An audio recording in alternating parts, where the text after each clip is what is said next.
Good morning everyone and welcome to this session of surgery LRR for FMG. I hope your preparation is at the peak and you people are healthy, right? So let's start the discussion. First question guys, see the question. 52 years old female diagnosed with bipolar disorder on treatment for 6 years came to your clinic. What is the problem here? She is having greenish nipple discharge associated with pain in both breast. Clear guys? So there is greenish nipple discharge and she is having pain in both breast. Physical examination revealed bilateral nipple retraction and there is little nipple discharge. Histopathology revealed that the patient is having dilated duct in both the breast. What is the most likely management? Okay. So guys, first tell me what's the diagnosis. Tell me the diagnosis. Neeraj Raghav, Shivangi, Dr. Sumit Yadav, yes, Naman Jain, Vivek Yadav, KT26. Guys, tell me what's the diagnosis. So first thing, everything is written here that duct is dilated, and if it is said that duct is dilated, iska matlab patient is having duct ectasia. So the patient is having dilated duct, so this patient is having duct ectasia. Guys, duct ectasia, and all of you know that for duct ectasia, what's the treatment of choice? We have to go for conical excision of involved duct. Can you see this? This is the duct ectasia and you are going for conical excision, right? So if you are going for conical excision of involved duct, what's the name? This is known as Hadfield's operation. Guys, what's the name? Hadfield's operation. Very good. Mihri Jain, Dr. Saloli Das, Riya Singh, Fit Me Medico, everybody is correct guys. So this is Hadfield's operation. What we go for? We go for Hadfield's operation. Let me tell you the questions related to FMG. They ask you, imagine a patient who is having duct papilloma. If there is duct papilloma and you know that duct papilloma is benign condition, what kind of nipple discharge is there? Bloody nipple discharge, and for that what you have to go for? Microductectomy. So if a patient is having duct papilloma, patients who are having duct papilloma, we are going for excision of involved duct only, और इसका नाम क्या है? This is known as microductectomy. Okay, Hadfield's operation we discussed that this is done in duct ectasia. This is done in duct ectasia. Can anybody tell me what are the conditions related to breast in which we are going for simple mastectomy? Guys, tell me. Simple mastectomy means simple mastectomy is sufficient. First, if the patient is having DCIS, ductal carcinoma in situ. If the patient is having DCIS, ductal carcinoma in situ, in that case we go for lumpectomy. Maximum we can go for simple mastectomy. The patients who are having Paget's, so obviously in Paget's disease of nipple there is underlying DCIS. Third, the patient who are having cystosarcoma phyllodes, you know it's a type of sarcoma, there is no lymph node metastasis, that's why no need to do MRM. MRM करेंगे नहीं किसमें? cystosarcoma phyllodes में. So what? In cystosarcoma phyllodes. Cystosarcoma phyllodes. So in cystosarcoma phyllodes, what should be done? Yes, we just go for simple mastectomy. So almost everybody is correct. Neeraj Raghav, Pierce Girl, Ashik, Shivangi Bhardwaj, Vivek, yes, Akram Ansari, Rishi, Somia, Dr. Idiopathic, almost everybody is correct guys. So here correct answer is option D, Hadfield's operation, right? Now see the next question.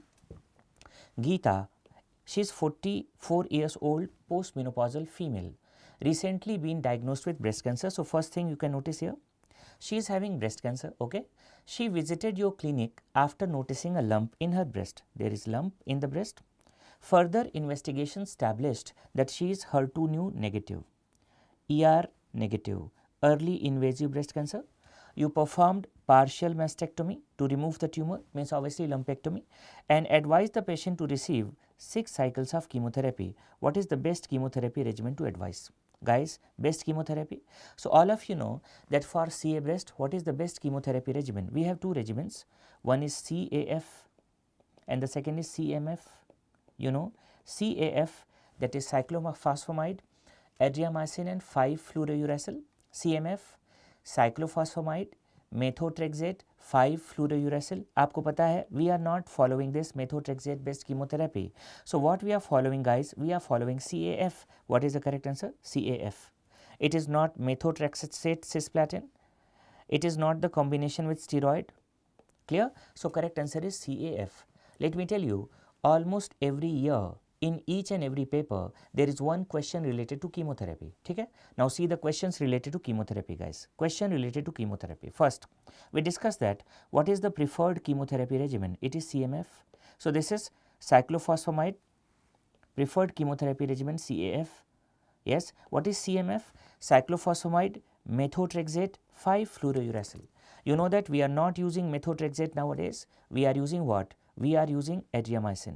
What is the other name of adriamycin? Doxorubicin as well as anthracycline derivative.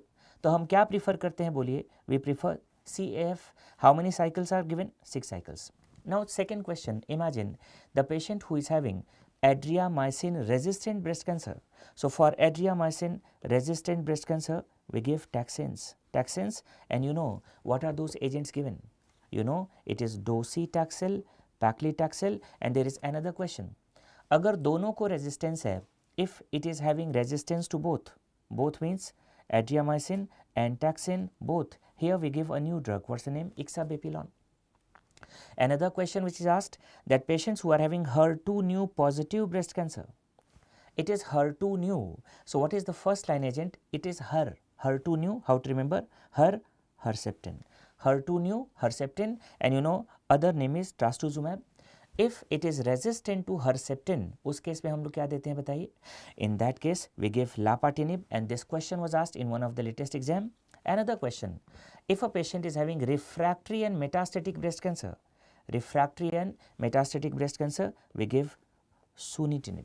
What's the agent? Sunitinib. And guys, you tell me in which cases we are giving sunitinib? In which cases we are giving sunitinib? Guys, tell me in which cases we are giving sunitinib. So apart from this, it is also given in imatinib resistant GIST and patients who are having advanced and metastatic RCC. So for advanced and metastatic RCC, we give sunitinib as the first line agent. Clear? So guys, here correct answer was CAF. Very, very important. Okay. Now see the next question. Guys, tell me what's the correct answer here. 56 years old post-menopausal female with complaints of lump in the breast, and she is having bloody discharge. FNAC was done and she is having invasive ductal carcinoma. All of the following statements are correct about carcinoma breast except. Okay guys, so tell me what's the correct answer. Option A, tell me it's correct or incorrect. Least common site, that is lower inner quadrant, it is correct. Batson plexus involvement by anterior intercostal vein. Let me see how many of you are marking correct answer. Dr. Sauli Das correct, Akil correct, Neeraj Raghav, Riya Singh, Prachi Sirothia, Shanaya Singh, Ash Vishwas, Abdul Rahim. Guys, almost everybody marked the correct answer. Almost everybody. Why? Because here Batson plexus involvement is after involvement of posterior intercostal vein. It is not the anterior intercostal vein. This was asked multiple times in exam. There is involvement of posterior intercostal vein. Next, most common histological type invasive ductal cancer, correct. And you know that most common site of metastasis bone. Can anybody tell me which bone? Guys, waiting for your reply. Which bone? And all of you know mnemonic is LFT. So which bone guys? It is LFT. L means lumbar vertebra, F means femur, T means thoracic vertebra. So lumbar vertebra followed by femur followed by thoracic vertebra. So it is LFT. So most common site of metastasis is bone. So guys, what is the correct answer here? Correct answer is option B. Correct answer is option B. Everybody is correct. So it is LFT, lumbar vertebra followed by femur followed by thoracic vertebra. And you know in bone what kind of secondaries are there guys? Both osteolytic as well as osteoblastic. Which one is more common? You know osteolytic secondaries are more common than osteoblastic. Osteolytic more common than osteoblastic. Easy. So correct answer is option B. Okay. Now see the next question.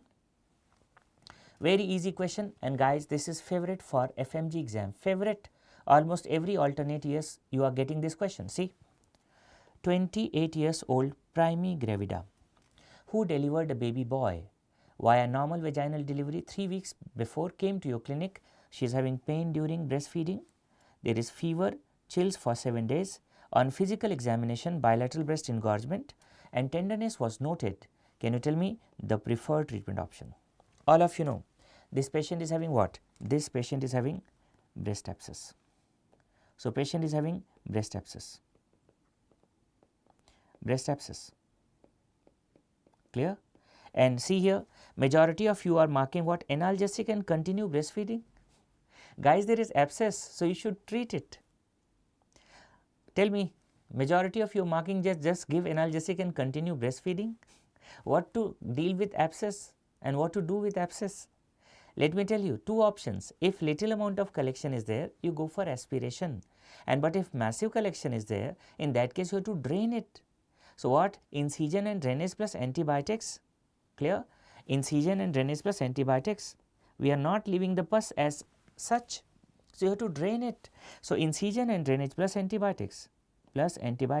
And one question is for all of you, can anybody tell me what is the most common organism responsible?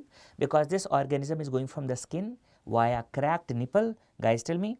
Mahesh, Pranjal Patel, Kabenin, Harshil, guys, tell me, what is the organism responsible? Yes, very good, everybody is marking correct answer. Jarvis, Sachin, everybody, guys, it is Staph.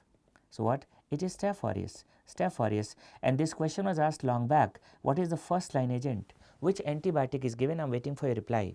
Tell me. Dr. Mohsin, Amit, Komal, Rahul, Nitya Kumar, tell me, what is the first line agent, guys? Yes? No clarithromycin. No? Very good. Cloxacillin or dicloxacillin, Shivans, Goyal, very good. Shivans, it is cloxa or dicloxa. So, guys, we are giving cloxacillin or dicloxacillin, and for how many days we are giving cloxa or dicloxa? Cloxacillin or dicloxacillin given for 10 to 14 days. So, it is given for 10 to 14 days. Given for 10 to 14 days, cloxa or dicloxa. I am telling you, there is one question expected from breast, at least two questions, and let me predict what are the questions, guys. We are expecting that there will be peau d'orange or inflammatory breast cancer. Peau d'orange, that is T4B, inflammatory breast cancer, that is T4D. This is one question expected. Second, one question is related to breast abscess or some benign disorders, duct ectasia, yes, or duct papilloma, clear? At least one question will be there from the staging, and at least one question will be from management of breast cancer. Okay, guys, right? Next question, very easy. 21 years old woman, she is having 3 centimeter node in the lower deep cervical chain. On the left side, biopsy reveals normal thyroid tissue in a lymph node, most likely diagnosis. Guys, tell me what's the diagnosis. Waiting for the reply. Let me see who's going to reply for the first person to give correct reply. Yes, almost everybody, Tania, Shanaya, Mohsen, Deepak, Fame with fluent, everybody. Now see, guys, what's the problem? You know that thyroid tissue location, thyroid is located in anterior part of neck and it is in midline. Thyroid is not located in lateral cervical region. Any thyroid tissue which is located in lateral cervical region, it means it's a metastatic deposit from which malignancy? Papillary carcinoma. And whenever there is metastatic deposit from papillary carcinoma thyroid, you know that this is what? Lateral aberrant thyroid. So, it is lateral aberrant thyroid. And what is this actually? This is metastatic deposit, you know. This is metastatic deposit from papillary carcinoma thyroid, clear? And you know that in papillary carcinoma thyroid, the most common route of spread is lymphatic. That is why there is involvement of lymph node. Correct answer? Lateral aberrant thyroid. So, everybody mark the correct answer, guys. This is lateral aberrant thyroid. Clear? Option C. Next question, very easy. See this flap, see this? You are taking flap from here, and after taking flap from here, you are going for reconstruction of breast. This is the most commonly used flap for breast reconstruction. Guys, tell me what's the name of this flap? Easiest question. Easiest. Yes, Medico Traveler, very good, Medico Traveler, and Sachin Rai and Jarvis Gaming. Let's see, guys, I am getting two kinds of answers here. I am getting here. One, some of you are marking DIEP flap. What is DIEP? Deep inferior epigastric artery perforator flap. In DIEP flap, you are not taking muscle. Can you see here? Here I am having a cut in the muscle. So, rectus abdominis muscle, can you see? Here it is taken. And whenever you are taking the muscle, what is the name of this flap, guys? All of you know, it is TRAM. What is TRAM flap? Transverse rectus abdominis muscle flap, and it is based on which artery? You know, it is based on inferior epigastric artery, inferior epigastric vein. So, inferior epigastric vessels, and here we are going to restore the vascularity with the help of internal mammary vessels. Important question. Most commonly used flap, TRAM flap, based on inferior epigastric vessels. It is anastomosed to internal mammary vessels. Internal mammary vessels, and whenever you are going to spare the muscle, that is the best flap, and that is DIEP. So, guys, only 50% of you were correct here. What is the flap here? This is TRAM flap. TRAM flap, it is most commonly used flap. This is most commonly used flap. Which one is best flap? DIEP flap. This is best. Best flap. Why? Because you are not cutting the muscle, and since you are not cutting the muscle, there is no muscle weakness, and no muscle weakness, no hernia. We are using LD flap also. What is this PMMC flap? Pectoralis major myocutaneous flap. This is used for head and neck reconstruction, especially after oral cavity malignancy. I am repeating, LD latissimus dorsi flap. TRAM transverse rectus abdominis muscle flap. DIEP deep inferior epigastric artery perforator flap. PMMC pectoralis major myocutaneous flap, and this is for reconstruction of head and neck defects. Reconstruction of head and neck defects. Head and neck defects. Clear? Guys, don't know.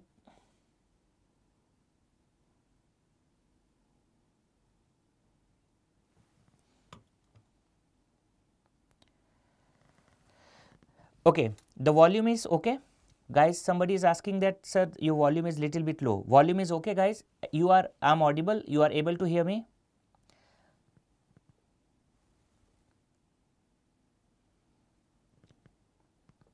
Yes? Okay. Okay, guys. Now see the next. No, please don't write any kind of weird comments, right? Okay. I already blocked that fellow. Okay. Right, right, guys. Now see this. Now you can see this one. You can see this one here. You can notice this one here. I am taking latissimus dorsi. So this is latissimus dorsi. I am taking this latissimus dorsi muscle flap. Yes. So this is LD flap. LD flap. This is for breast reconstruction one. You can see this one here. You can notice that I am taking this TRAM flap. We already discussed transverse rectus abdominis muscle flap. So this is TRAM flap, and one of the biggest disadvantage of TRAM flap, what? That here there is muscle weakness. You cut the muscle, and because there is muscle weakness, what will happen in post-operative period? There is increased risk of hernia. Just to prevent this, what happens? We are taking the tissues, but we are sparing the muscle. And if you spare the muscle, you just take here, you just take skin and fat. If you are just taking skin and fat for the flap, right, it is based on deep inferior epigastric artery perforator. Since it is based on deep inferior epigastric artery perforator, तो इसका नाम क्या होगा बताइए? The name is DIP flap. What is the advantage, guys? Advantage, since you are not cutting muscle, you are not cutting the muscle, that's why there is no hernia. So I am repeating, most commonly used flap, TRAM flap. Best flap, DIEP flap. And there is another question. Worldwide at this point of time, for breast reconstruction as well as for breast augmentation, for breast reconstruction as well as for breast augmentation, we are using implants, and you know which implants we are using? Silicone implants. So worldwide for breast reconstruction as well as breast augmentation, we are using implant. What is the name? It is silicone implant. Clear? Silicone implant. Okay. Next question, guys. Next. Okay, very easy question. Tell me what's the correct answer. A 50-year-old female, a 50-year-old female teacher by occupation presented with complaints of swelling in the front of neck, which moves with deglutition. Okay, examination revealed that patient is having multinodular goiter and she is having low TSH value, suggestive of toxic nodular goiter. After achieving euthyroid state, the patient was taken for total thyroidectomy. You can see here total. Can you tell me most commonly injured nerve? Most commonly injured nerve. Very good, very good, very good. Majority of you are marking the correct answer. Guys, let me tell you, most of us are emotionally obsessed with recurrent laryngeal nerve. most of us. And that is why whenever there is a question related to head and neck surgery and nerve injured, most of us are marking recurrent laryngeal nerve. Here, most commonly injured nerve is external branch of superior laryngeal nerve, and what is the other name? That is also known as external laryngeal nerve. So, the name of nerve, it is external branch of superior laryngeal nerve. Guys, you know, name of nerve, external branch of superior laryngeal nerve, and that is external laryngeal nerve. So, this is external branch of superior laryngeal nerve, superior laryngeal nerve, and that is external laryngeal nerve. This is correct. So, option A is correct. So, here correct answer is option A. Option A is correct. Easy? Very good. Now, see the next question. Very, very easy. First, see the image. See this image and tell me. Just by looking at the image, you can make the diagnosis. Guys, tell me what's the diagnosis. See the typical swelling. And there is second hint. Whenever the patient is going to protrude the tongue, swelling moves up. Swelling moves up on protrusion of tongue. So, everybody is making the correct diagnosis. Guys, everybody is marking the correct answer. This is a case of thyroglossal cyst. Then also, let's read the question. 20-year-old male presents with midline neck swelling and has been present since childhood, gradually increasing size. On examination, the mass move upwards with tongue protrusion. This is the characteristic feature, that mass is moving up with the tongue protrusion. Ultrasound confirms cystic lesion and in the midline of neck. Given the clinical presentation and imaging findings, which statements are true? So, all of you know, correct answer is thyroglossal cyst. This is thyroglossal cyst. Thyroglossal cyst. So, first question for all of you. In thyroglossal cyst, there is increased risk of one malignancy. Guys, tell me which one. Waiting for your reply, guys. Waiting for your reply. Which malignancy? There is increased risk of malignancy. Which one? Papillary. Very good. Papillary. So, guys, it is not squamous cell carcinoma. It is papillary. This is papillary. So, this is wrong. Removal of cyst along with tract and part of hyoid bone is done. Everybody is correct. Name of this operation, you guys already told me. This is cyst trunk operation. So, all of you told me already. This is cyst trunk operation. Okay. Third, what is the most common location? Guys, tell me most common location. It is suprahyoid or infrahyoid? It is suprahyoid or infrahyoid? Tell me. It is subhyoid or infrahyoid? This is subhyoid or infrahyoid. And incision and drainage are the preferred treatment? No, no need to do incision and drainage. Anybody can tell me, yes, what? If you are going for IND, this can lead to what? If you are going for IND, it can lead to what? Tell me. If you are going for incision and drainage, what will happen to the patient? Guys, tell me. Fistula, thyroglossal fistula, and you know that thyroglossal cyst is congenital, but thyroglossal fistula, it is acquired. Thyroglossal cyst, it is congenital, but thyroglossal fistula is acquired. So, these are the important questions related to thyroglossal cyst. Almost every year in at least one exam, this question is asked directly or indirectly. Okay? So, guys, what is the correct answer here? Correct answer option B. What is the treatment of choice? You know, it is cyst trunk operation. So, treatment of choice is cyst trunk operation. Clear? Next question. Here you can see the location. Yes, since it is thyroglossal cyst, it is connected to the tongue, and that is why most unique feature that it moves up on protrusion of tongue. This is the unique feature. It moves up. So, it moves up on protrusion of tongue. This is the unique feature. Subhyoid is the location. Treatment, cyst trunk operation. Next question. Very, very easy. Tell me, guys, what's the correct answer? 32-year-old man presented with fixed anterior neck mass. It is fixed. Okay. On physical examination, mass was well demarcated, fixed, approx size is 2.5 centimeter. Results of thyroid functions were normal. FNAC was done. Can you see? Papillary projection, optically clear nuclei, dystrophic calcification. First of all, everybody tell me, guys, what's the carcinoma? Can you tell me? And Pranjal Patel already told us what, guys, diagnosis. This patient is having papillary carcinoma thyroid. Because there is orphan NEI nuclei, papillary carcinoma thyroid. Next, which of the following would be best treatment?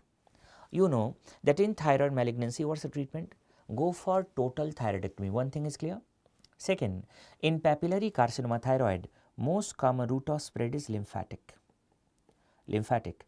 And guys, you know that which lymph nodes are most commonly involved? Can you see this one? Central. What is the level of central? 6. So, central or anterior compartmental, this lymph node is most commonly involved. Whenever you are doing total thyroidectomy, if you are doing exploration and there are enlarged central group of lymph nodes, remove it. And if any side, any lymph node is positive, on that side we are going for MRND. What is MRND? Modified radical neck dissection. It is modified radical neck dissection. So, Lerner, Herschel, Ansh Vishwa, Vivek Yadav, Devil, Gopika,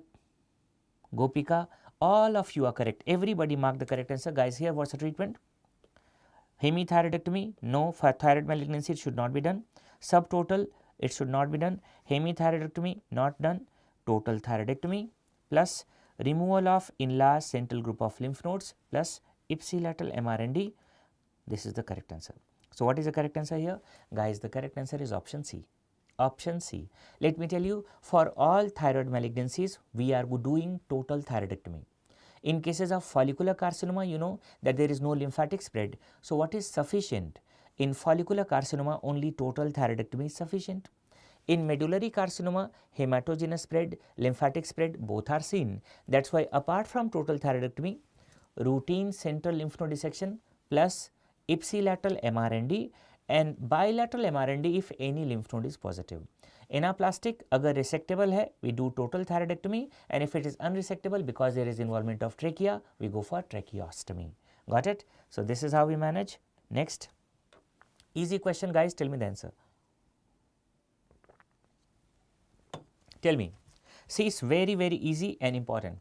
2 hours after total thyroidectomy, for thyrotoxicosis, young woman rapidly becomes agitated and complains of increasing difficulty in breathing. She is having respiratory distress. Pulse rate rises, BP falls to 90/60. Her neck is found to be tensely swollen. Neck is tensely swollen beneath the stitches. This is the clue. The most appropriate management. First, tell me guys, what's the diagnosis? I am waiting for your reply. I am waiting for the reply. Yes, first tell me the diagnosis. Divya Jaiswal, very good. Navneet Kumar, very good. Fit Medico, very good. Very good. Hematoma, what kind of hematoma? Let me tell you guys, anything which is going to increase the tension of doctor as well as tension of patient. Anything which is going to increase the tension of doctor and tension of patient, that is known as tension. Like tension pneumothorax, here tension hematoma. So, what kind of hematoma? इसमें patient और doctor दोनों का tension बढ़ जाएगा because an emergency. Patient is having tension hematoma. What is the cause of this tension hematoma? Because of slippage of ligature from superior thyroid vessels. So, there is massive bleeding. So, blood is under pressure beneath the sutures. So, what happens? The moment you are going to notice that somebody is having tension hematoma, immediately release the pressure. How? तुरंत suture खोल दीजिए. So, what you do? Intranasal oxygen? No, not required. Passing an endotracheal tube in the ward? No. Treat the cause. Remove the suture from all layers in the ward. Evacuation of hematoma. Immediately do it. Immediately transfer the patient to the OT. Okay, this much is correct. But for tracheostomy, no. Tracheostomy is not required. Let me tell you the preferable option. Imagine if patient is in the post-operative room or recovery room, which is very close to OT, inside the OT block only, shift the patient to OT.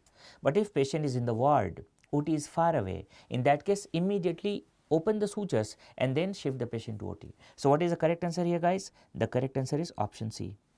Yes, remove the sutures, shift the patient to OT, OT is nearby, shift the patient to OT and remove the sutures. Got it? So, correct answer is option C. Option C. Tracheostomy should not be done. Why? Because there is no problem with trachea. The problem is with blood collection. How to manage such situations? This is tension hematoma. There is bleeding from muscular artery or slippage of ligature from superior thyroid vessels. Because of this, patient is having respiratory distress. If OT is nearby, shift the patient to OT, open the sutures, and after that control the bleeding, drain the hematoma, and whenever you are closing the wound, insert a drain and then close it. So, insert a drain. Okay, learner, thank you. Thank you guys, thank you very much. Thank you everyone. Okay, so close the wound after drain insertion, close the wound, clear? Right. Now see the next question. Next question.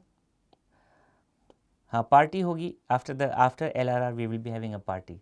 Okay. Now see the next question, guys. Thank you everyone. Thank you very much. You made my day. Thank you. So a 45 years old woman presented with severe right upper quadrant pain. Severe right upper quadrant pain.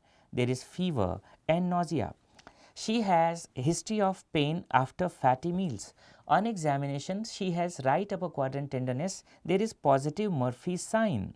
And guys, you know that whenever there is Murphy's sign positive, it means patient is having acute cholecystitis.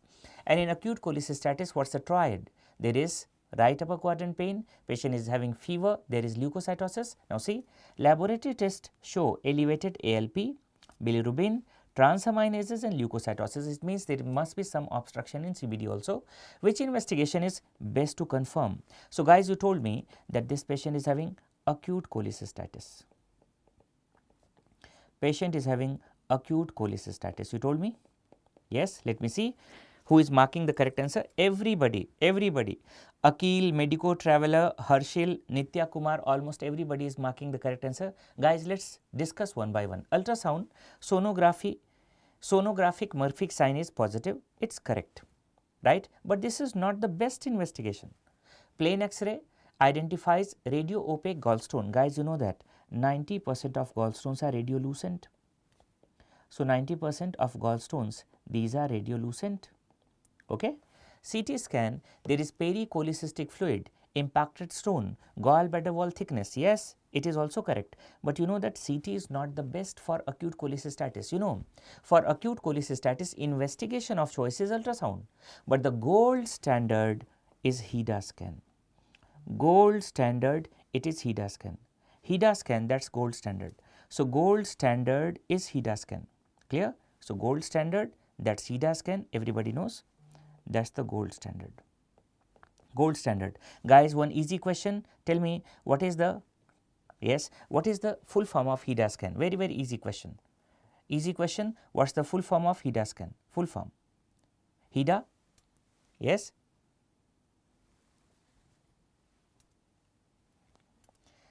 Clear? HIDA scan, tell me. Hepatobiliary immunodiacetic acid scan. So HIDA scan. HIDA scan, and what you are going to find on HIDA scan, there is non-visualization of gallbladder. So non-visualization of gallbladder. HIDA scan, it's gold standard. Clear? Now see what finding you are going to expect from HIDA scan. Nowadays, the picture or image based questions are being asked. Sometimes examiners are giving the image of what HIDA scan. What happens? Whenever radio tracer has been taken by the liver, you can see the liver. After that, you can see it's going to enter into gallbladder. After that, bile duct, and then you can visualize the small intestine. So you can see radio tracer in the liver. After intake into liver, it is being excreted, so you can visualize gallbladder, bile duct and small bowel. Here, can you notice? Gallbladder is not visualized. Can you see? Gallbladder is not visualized. Even after 60 minutes of HIDA scan, gallbladder is not visualized. Anybody can tell me why? Because guys, the initiating event of acute cholecystitis is what? Obstruction in the cystic duct. The initiating event is obstruction in the cystic duct, and that's why the radio tracer will not enter into the gallbladder. So I'm telling you, it's very, very important is the non-visualization of gallbladder on HIDA scan, which is diagnostic of acute cholecystitis. Non-visualization of HIDA scan, that is diagnostic of acute cholecystitis. Clear? So investigation of choice, ultrasound, gold standard, HIDA scan. Gold standard, HIDA scan. Next. Guys, let me tell you one important point. Yes, bile duct and gallbladder, these are two very important chapters for this upcoming FMGE exam, especially bile duct, very, very important. And if you have seen INICT and NEET PG paper, 2233 questions were there from this chapter. So I'm repeating again, this topic is very important. Let me tell you the questions also. Preferably, we will be getting a question related to bile duct injury or cholangitis, or there will be a CBD stone stuck. Clear? So related to biliary strictures, classification of biliary stricture, bile duct injury and cholangitis. These are the expected question. Another topic which is very important, that is choledochal cyst. Okay? Now see this question. 70 years old female presents with signs of severe cholangitis. She is having signs of severe cholangitis. Okay. Okay, if somebody is asking, sir, which cancer stage? At least guys at least two, CA breast and CA gallbladder. At least 2 stage, CA breast, CA gallbladder, at least 2. And if you can remember staging of carcinoma stomach, colorectal cancer and oral cavity. Colorectal cancer and oral cavity. So, CA breast, gallbladder, carcinoma stomach, colorectal cancer, oral cavity. Easy. Now, despite initial treatment with broad spectrum antibiotic, yes, and unsuccessful, remember, she is having unsuccessful ERCP attempt. Condition continues to worsen. Ultrasound shows multiple stones and a severely dilated CVD. Next best step. First of all, tell me what's the diagnosis? Severe cholangitis. ERCP failed. Why ERCP failed? The size of stone will be big, right? It is stuck and ERCP is not able to remove it. So, whenever ERCP is failed or this facility is not available or failed, in that case what is the next best step? Are you going for repeat ERCP? Obviously no. Are you going for PTC? CBD is completely dilated. Clear? So, obviously no. Open biliary decompression, continue observation and supportive care. Supportive care, no. Why? Because the patient general condition starts deteriorating. In this case, we have to explore. So, what you do guys? Open biliary decompression. Open biliary decompression. Clear? So, correct answer is option D. We go for open biliary decompression. Mahesh Chopra, Pushpendra Chaudhary, Fit Medico, Jarvis Gaming, Komal, Mama, Dr. Idiopathic, everybody is correct. Open biliary decompression. Let me discuss the management. Very easy. Any patient who is having cholangitis, you know, there are two questions. One is Charcot-Striad, pain, jaundice, fever, and there is Reynolds Pentad, Charcot-Striad plus shock plus mental status changes. Two questions. First, triad, Charcot-Striad. So, patients are having Charcot-Striad. Because of inadequate treatment or delay in treatment, it will lead to Reynolds Pentad. In Reynolds Pentad, there is Charcot-Striad, there is hypotension, shock, altered mental status. So, this patient is in the state of septic shock, sepsis plus shock, right. So, the moment this patient is brought to your emergency, manage the sepsis and shock. How to manage, guys? You have to give IV fluid. So, we give IV fluid and IV antibiotics, right. After that, if there is no improvement, it means there is obstruction. Clear? Persistent obstruction. And how to remove it? First, try with ERCP. Yes, if a stricture is present, in that case go for stenting, right. If you can localize the stone in the proximal part, in that case what should be done? PTC. Imagine CBD is completely dilated, it means obstruction is distal, and if a huge stone is impacted, if ERCP is not able to remove the obstruction, patient is deteriorating, in that case go for open biliary decompression. And when you go for open biliary decompression, we go for T-tube repair, right. So, this is how we manage the patients who are having cholangitis. Okay. Next question. Guys, very easy question. Similar question was asked this year only in NEET PG as well as in INICT. Tell me what's the correct answer. Lap cholecystectomy. Patient started developing pain after some days of discharge. On evaluation, 5 into 5 centimeter collection was present under the liver. What should be done next? Very good. Ayush Keshri, Prahlad, Jarvish, Nigam, Dr. Anvian, Anil Rathod, Ash Vishwa, almost everybody is marking the correct answer. What to do? Since there is collection of something, and obviously after bile duct injury it is bile. So, this is biloma, and whenever there is biloma, preferred treatment option is ultrasound or CT guided percutaneous aspiration, and if huge collection is there, in that case insert the drain. किस तरह का drain हम लोग डाल देंगे बोलिए? We are going to insert pigtail catheter. So, here what we are going for? Ultrasound guided pigtail catheter insertion. Reopen the wound, T-tube insertion? No, no reopening is required. ERCP with stenting at present, it is not required. Give antibiotics and send the patient home? No. So, let me tell you how to manage such patients in whom we are going to make the diagnosis of bile duct injury in the post-operative period. Remember, major bile duct injury intraoperatively is easily detected because there will be massive leak of bile. Only minor injuries are missed, and in these cases what we do usually, what is the first step, guys? Whenever you suspect that patient is having bile duct injury, you suspect, control the infection with antibiotics. What is the step 2? Confirm that there is bile leak or not. Ultrasound, if ultrasound is done, you are going to see that what? There is collection. Insert a needle, aspirate. If it is green colored, it means there is bile. So, it is biloma. So, what? Aspiration with needle. Green colored, biloma. How to drain the biloma? Two options we have, ultrasound or CT guided percutaneous aspiration. If huge collection is there, pigtail catheter insertion. Let me tell you, if there is bile duct injury, it will heal with fibrosis, and if it will heal with fibrosis, there will be stricture. Can you tell me guys, what is the investigation of choice for diagnosis of biliary stricture? Question for everybody.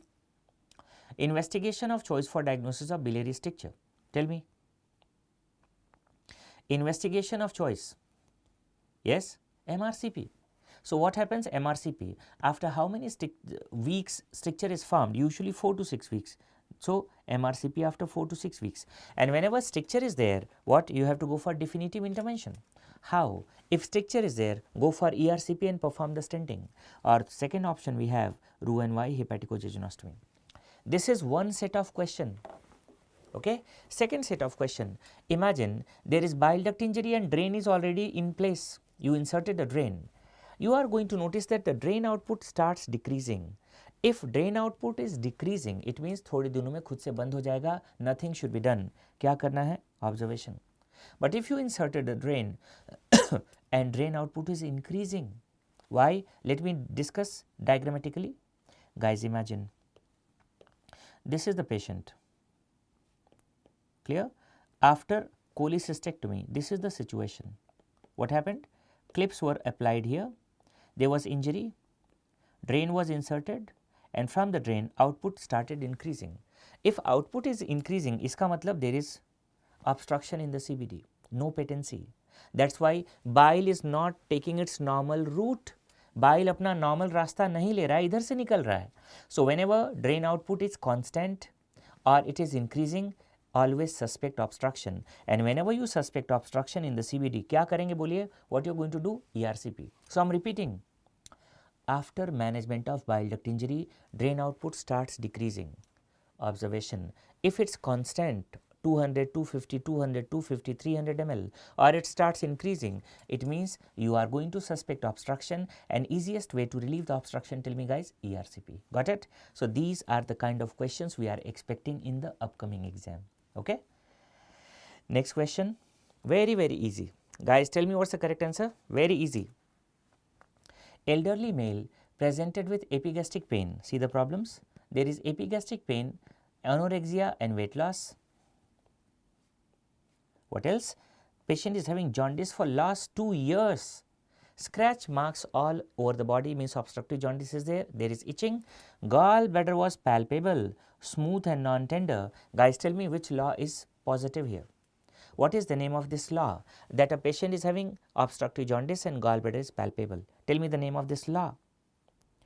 Yes, very good guys. Now for this question, I'm having the options. Somebody is marking A, somebody is marking B, somebody is marking C.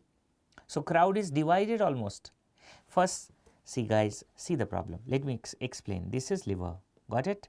This is gallbladder, okay? This is bile duct. Here first thing, that this gallbladder is distended. Why this gallbladder is distended? There must be obstruction distal to the gallbladder. In this area, there is obstruction. That is why gallbladder is distended. And what is the cause of obstruction? Usually malignancy. What is the name of this malignancy? This is periampullary carcinoma. Clear? Periampullary carcinoma. Clear? In cases of choledocholithiasis, what is Courvoisier's law? In a case of obstructive jaundice, gallbladder is seldom palpable. In cases of obstructive jaundice, gallbladder is seldom palpable due to stone disease. Seldom का मतलब कभी कभी or rarely. It is palpable because of periampullary carcinoma. So, what's the correct answer? It's not the CBD stone. It's not the carcinoma gallbladder, because in carcinoma gallbladder, gallbladder is like a mass. It is not smooth and non-tender. Its shape is changed. It's like a mass. In HCC, gallbladder is not palpable. Correct answer is carcinoma head of pancreas. So, almost everybody, now everybody is marking the correct answer. Guys, it is carcinoma head of pancreas. This is Courvoisier's law. And what is Courvoisier's law? In a case of obstructive jaundice, gallbladder is seldom palpable due to stone disease. It is palpable because of, tell me, periampullary carcinoma. Because of periampullary carcinoma, and somebody idiopathic is telling me that sir which procedure? Pylorus preserving Whipple's procedure should be done, and in Whipple's procedure what we do? पैनक्रिएटिको-डियोडेनेक्टोमी. तो हम लोग क्या करेंगे इसके लिए बताइए? We are going to perform pylorus preserving pancreaticoduodenectomy. Clear? Next question, very easy. Guys, see this very easy question. 46 years old male presented to OPD with chronic abdominal pain. X-ray abdomen was performed and images given below.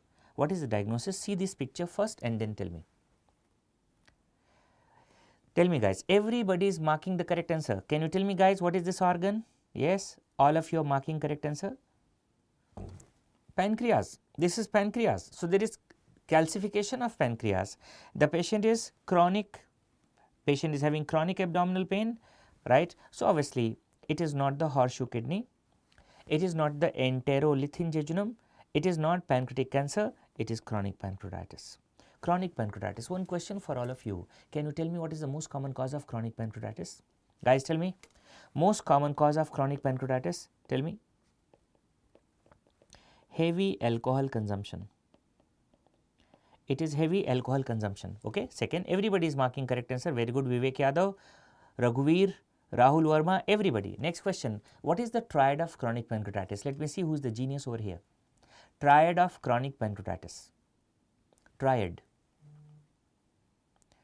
Triad of chronic pancreatitis. Triad.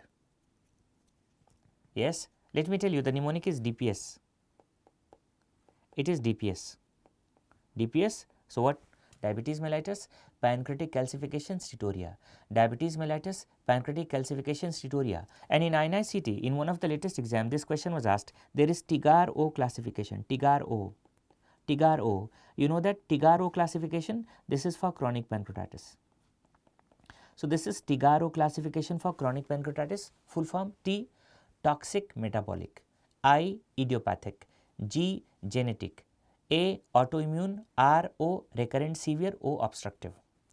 Clear? So TIGAR-O, toxic metabolic, I, idiopathic, G, genetic, A, autoimmune, R, recurrent severe, O, obstructive. So this is TIGAR-O classification for chronic pancreatitis. Easy guys? Easy? Next. Very easy question. Let me see who is going to mark the correct answer here. Which of the following are correct for herniation via foramen of Morgagni? So this is Leriche hernia or Morgagni hernia.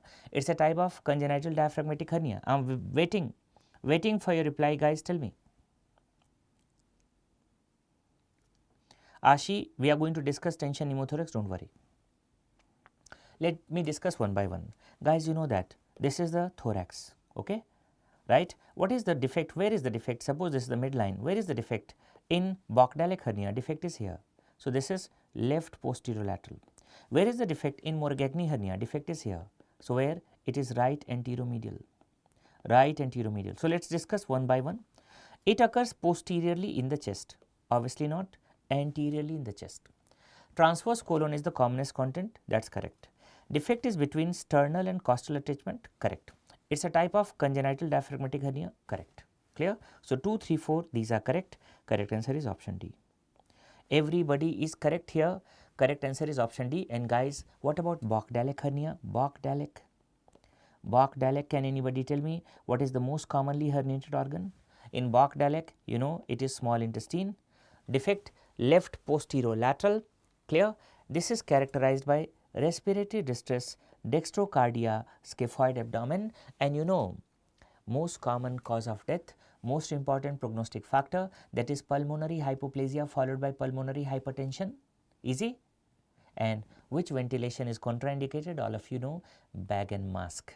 So bag and mask ventilation is contraindicated. Clear guys? So everybody is correct, everybody. So here correct answer is option D. Next question guys, easiest, tell me the answer. Easiest question, guys, tell me the answer. 32 years old male presented with difficulty in swallowing, regurgitation and weight loss. Barium swallow images given below. What is the investigation of choice? First of all, can you tell me what's the name of this appearance guys? Everybody knows. Easiest question, most commonly asked question. Bird beak, rat tail. So all of you know what is this? This is achalasia cardia. Everybody knows this is achalasia cardia. Achalasia cardia, and in achalasia cardia there is absence of LES relaxation, right? This is a motility disorder, and for motility disorder what is the investigation of choice? Investigation of choice for motility disorder, that is manometry. CT chest not required. 24 hours pH monitoring, it is done for GERD. Upper GI endoscopy, it is done in which cases? Barrett's. Upper GI endoscopy, guys, you know, it is done in Barrett's as well as what? Carcinoma esophagus. Barrett's, carcinoma esophagus. Easy? Clear? So here the correct answer is manometry, and let me tell you, I am telling you there will be one question, at least one question, image based question from esophagus. क्या question आ सकता है? I am telling you, either they will ask this bird beak or rat tail, या वो diffuse esophageal spasm वाला पूछेंगे, corkscrew, rosary bead और pseudodiverticular appearance. Diffuse esophageal spasm, corkscrew, rosary bead या pseudodiverticular appearance. Clear? So here you can notice that these are the characteristic appearances. Can you see? It's bird beak, pencil tip or rat tail appearance. You can see. So it's bird beak, pencil tip or rat tail appearance. So bird beak, pencil tip or rat tail appearance. Clear? Easy? Very good. And obviously, what is the treatment of choice for achalasia cardia? It's laparoscopic Heller's cardiomyotomy. Everybody knows that's laparoscopic Heller's cardiomyotomy. This is laparoscopic Heller's cardiomyotomy. Easy? So it is cardiomyotomy. Laparoscopic Heller's cardiomyotomy. Easy? Next question, guys. Next. Very, very easy. Let me tell you, there will be one question related to Boerhaave or Mallory-Weiss tear.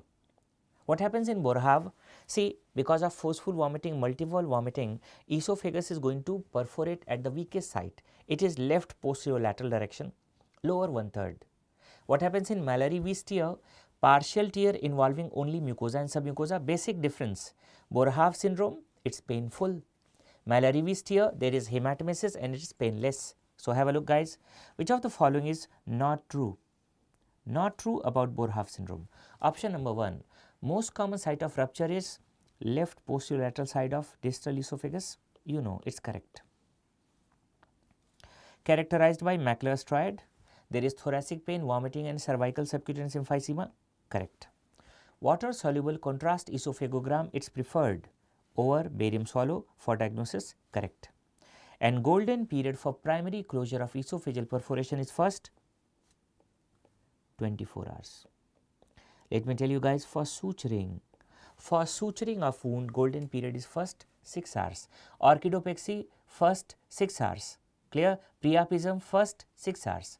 Suturing, orchidopexy, priapism, it's first 6 hours. लेकिन esophageal perforation में it is first 24 hours. Majority of you mark the correct answer. कुछ लोगों ने option B भी mark किया था. Yes, guys, correct answer is option D. It is 24 hours. Got it? So Boerhaave syndrome, remember this is very important. Macular striate, thoracic pain, vomiting and cervical subcutaneous emphysema. Easy? Next question. Almost milta julta question. See, 35 years old, it's not male, 35 years old male. Clear? Working in multinational company, attended the office party. There was history of binge drinking followed by multiple episodes of vomiting containing blood. Didn't complain of any pain. What is the most probable diagnosis? We discussed already.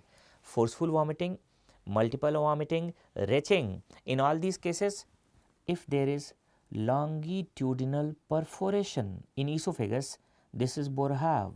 And if there is tear, just the tear in cardia or proximal part of stomach, this is Mallory-Weiss syndrome. Guys, it is Mallory-Weiss syndrome. Mallory-Weiss syndrome. Clear? So correct answer is B. थोड़ा सा देख लेते हैं. Mallory-Weiss tear. Can you tell me, guys, what's the most common site of Mallory-Weiss tear? All of you know the most common site is cardia. It is at G junction, above G junction or just below G junction. I'm waiting for your reply. At G junction, above G junction, just below G junction. Tell me. At, above, just below. Waiting for your reply. Let me see who's the genius over here. Yes. This is the mistake which you do in exam. It is just below G junction. ये याद रखना है आपको. It is not at. This is just below. So guys, it is just below G junction. All of you know what kind of tear? This is partial tear, only involving mucosa and submucosa. So it's partial tear involving mucosa and submucosa. Now one question for all of you, what is the artery responsible for bleeding? Tell me. Guys, what is the artery responsible for bleeding? Very good. First person, Lone Bilal. Very good, Lone Bilal. Very good. Next, Vivek Yadav. And third is Jarvis Gaming. It is left gastric artery. In majority of cases, there is minor bleeding. In majority of cases, there is minor bleeding. Only in 20% cases, there is massive bleeding. Majority of cases, minor bleeding. 20% cases, massive bleeding. This is Mallory-Weiss tear or Mallory-Weiss syndrome. Okay. Next question. Very easy. Okay. You have seen one reel. आपने एक reel देखा होगा. The cousin of Priyanka Chopra. Clear? And she says that कि मेरी body में sensations होती हैं. आप लोग बताइए कैसी सेंसेशंस? सरसराहट, थरथराहट, फरफराहट, चिलमिलाहट, कुलबुलाहट. यस. और उसके लिए हम लोग क्या लेते हैं? उसके लिए मैं पिल्स लेती हूँ. One question for all of you. Let me tell you guys, 90 to 95% of Indians, they are having two kind of deficiency. One is vitamin D and second is vitamin B12. और अगर आपकी body में भी sensations होती कैसे ऐसे सरसराहट, थरथराहट, what's the problem? If you have burning sensations, especially in hand and in your feet, आप किसी को टच करते हैं, आप ही को करंट मार देता है, right? If all these manifestations are there, if there is weakness in the lower limb, you know, it means you are suffering from vitamin B12 deficiency. Next, from stomach, there is release of intrinsic factor, and you know that this intrinsic factor is going to bind with what? Cyanocobalamin. So B12 के साथ bind करेगा ये, and this complex it will be finally absorbed in ileum. So if you perform gastrectomy in which more than 50% of stomach is removed, how much? More than. If more than 50%, more than 50% of stomach is removed, in that case patient will be having megaloblastic anemia. The patient will be having megaloblastic anemia. Megaloblastic anemia. Clear? One question is asked, what is the most common metabolic complication of gastrectomy? The most common metabolic complication is iron deficiency anemia. This is most common, and when more than 50% of stomach is removed, then patient develops megaloblastic anemia. जब से वो reel viral हुई है, तब से मैं बता रहा हूँ, तब से एक क्वेश्चन भी वायरल हो गया है. Examiners are asking, so obviously what? Vitamin B12 deficiency. So vitamin B12 deficiency, easy. So these are the questions which are asked frequently related to gastrectomy. Gastrectomy related और question कौन से आते हैं? Dumping syndrome, early dumping, late dumping. Guys, this is vitamin B12 deficiency. Next question. Very easy. Tell me guys, what's the correct answer? So it's very easy. Tell me the correct answer. Tell me the correct answer. Okay. All of the following statements are correct about GI tuberculosis except, okay, the most common organism responsible. Guys, tell me what is the correct answer? Very good. Everybody is marking the correct answer. Most common organism responsible. It is not Mycobacterium bovis. You know that Mycobacterium bovis has been eliminated. So this is Mycobacterium tuberculosis. Intestinal lesion. Earliest intestinal lesions are seen in submucosa. Correct. Most common pathological type is ulcerative variety. Correct. Can you tell me what kind of ulcer? Longitudinal or transverse? Guys, tell me what kind of ulcers are seen? Longitudinal or transverse? Transverse ulcers. And Fleischner sign. What is other name of Fleischner sign? This is also known as inverted umbrella sign. Yes, who is marking longitudinal? Longitudinal nahi hota. Longitudinal is in typhoid. Very good. It's transverse, guys, transverse. So Fleischner sign, this is inverted umbrella sign. Inverted umbrella sign, it is seen in tuberculosis. So both B, C, D, all three are correct. Correct. Incorrect option is option A. So incorrect option is option A. Clear? That's the correct answer. Next. Nowadays they are asking Alvarado score or Mantle score. ठीक है? वो description दे देंगे and after that you have to calculate. So see this question. 22 years old male presented to emergency department with 12 hours history of abdominal pain. Started around the umbilicus and now this is localized to right lower quadrant. It means कैसा pain है? This is migratory pain. Patient is having nausea also. Okay. On examination he is having rebound tenderness also. Temperature 38 means elevated temperature. Laboratory investigation, leukocytosis, and there is shift to left. What is Alvarado score? Easiest way to calculate. See, it is Mantrels. You write it Mantrels. Mantrels. You know how to remember Mantrels? All parameters are having score of 1, only LT2 are having score of 2, LT2. So, L and T are having score of 2, rest all these are having score of 1. Easy. Now, see first, there is migratory pain, yes. There is nausea, yes. There is tenderness, no. There is rebound tenderness, yes. Patient is having elevated temperature, yes. Leukocytosis, yes. Shift to left. So, what is the score, guys? You can see it is 7. What is the score? 7. My God. Yes, somebody is marking 8, 9, 10. Easy question, guys. Write down Mantrels. याद करने का आसान तरीका LT2, write down LT2, leukocytosis and tenderness, that is 2. कुछ लोग confuse क्या करते हैं एग्जाम में, what elevated temperature, E is not temperature, E is elevated temperature. So right down mentals, आप कैलकुलेट कर लीजिए कौन सा बढ़ा हुआ है. Yes, which one is abnormal. So here the correct answer is option B. Option B. So it is mental score. Yes, mental score also known as Alvarado score. Clear? Mantrels or Alvarado score. Next question, guys, tell me which one is most characteristic symptom of acute appendicitis. Most characteristic symptom, migratory pain. Most characteristic symptom, that is migratory pain. And what is the most characteristic sign? Tell me, guys, most characteristic sign, that is Rosing sign. Most characteristic sign, that is Rosing sign. And you know what is this Rosing sign? On pressing left iliac fossa, patient is having pain in right iliac fossa. Rosing sign, most characteristic. Whenever patient is having pelvic appendicitis, this appendix is oriented towards pelvis. There is obturator sign which is positive. And if patient is having retrocecal appendicitis, कौन सा sign positive होगा बोलिए? SOS sign. So obturator sign for pelvic appendicitis, SOS sign for retrocecal appendicitis. और मैं आपको question predict कर रहा हूँ क्या क्वेश्चन आने के चांसेस हैं. Either they will ask question related to acute appendicitis 1, और they will give you that the patient is having appendicular lump और मास, और इसके लिए कौन सा रेजिम फॉलो करेंगे हम लोग? Oshner's-Sherin regime.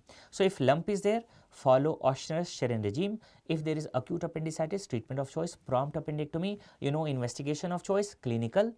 बच्चों में investigation of choices ultrasound, and gold standard investigation for appendicitis, if you want to rule out, it is CCT. So gold standard is CCT.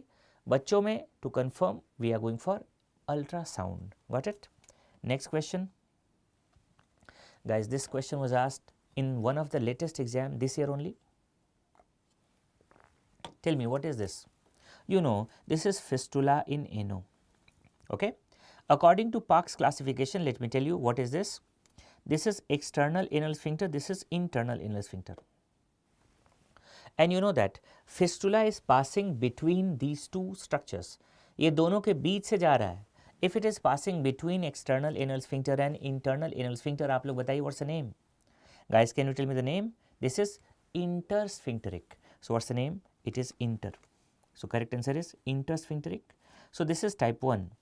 Intersphincteric, type 2 transsphincteric, type 3 suprasphincteric, type 4 extrasphincteric. याद करने का तरीका, it's extra. So how to remember? It's extra.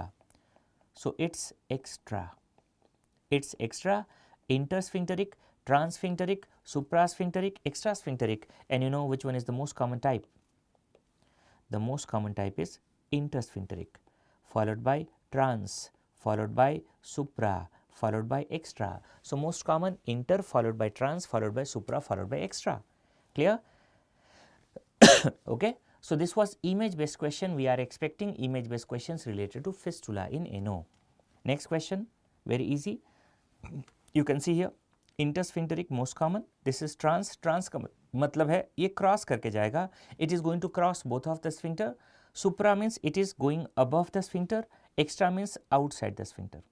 Extra means outside the sphincter. So inter means in between. Trans, it is going to cross. Supra above and extra outside. Easy. Next.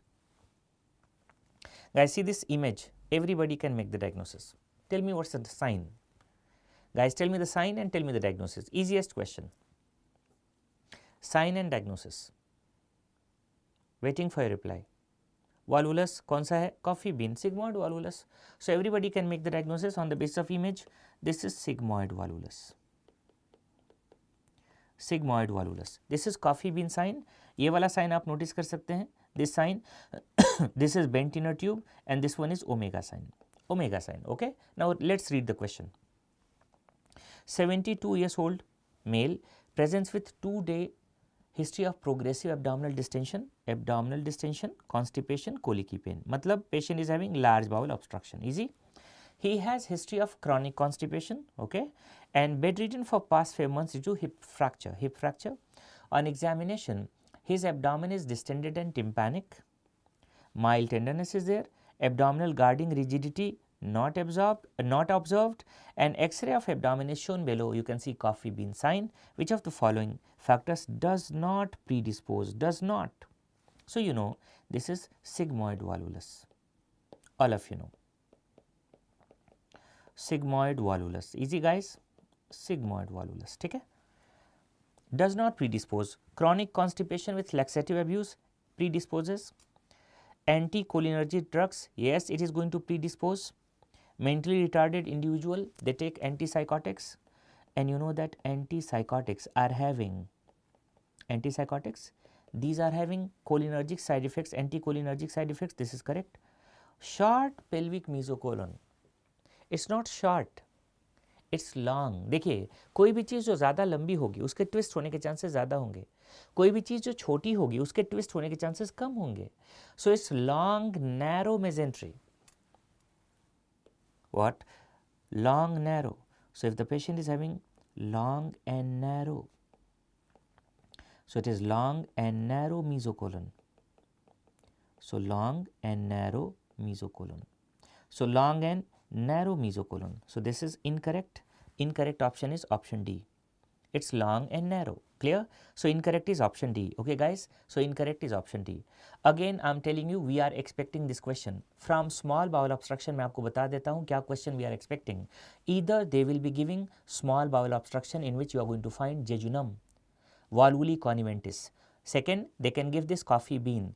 Third, they can give kidney bean. Kidney bean sign is seen in which condition? You know, cecal volvulus. So here you can see coffee bean.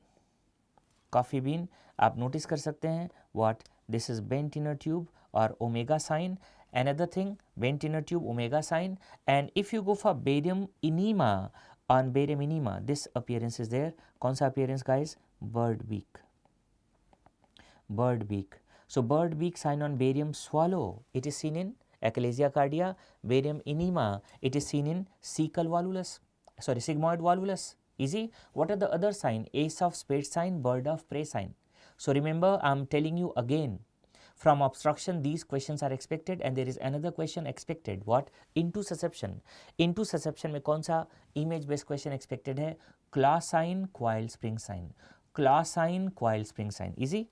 Next question. So guys, claw sign, coiled spring sign. Next question. Again we are expecting one question related to crystals also. So you can see this. Young patient presented with recurrent colicky abdominal pain.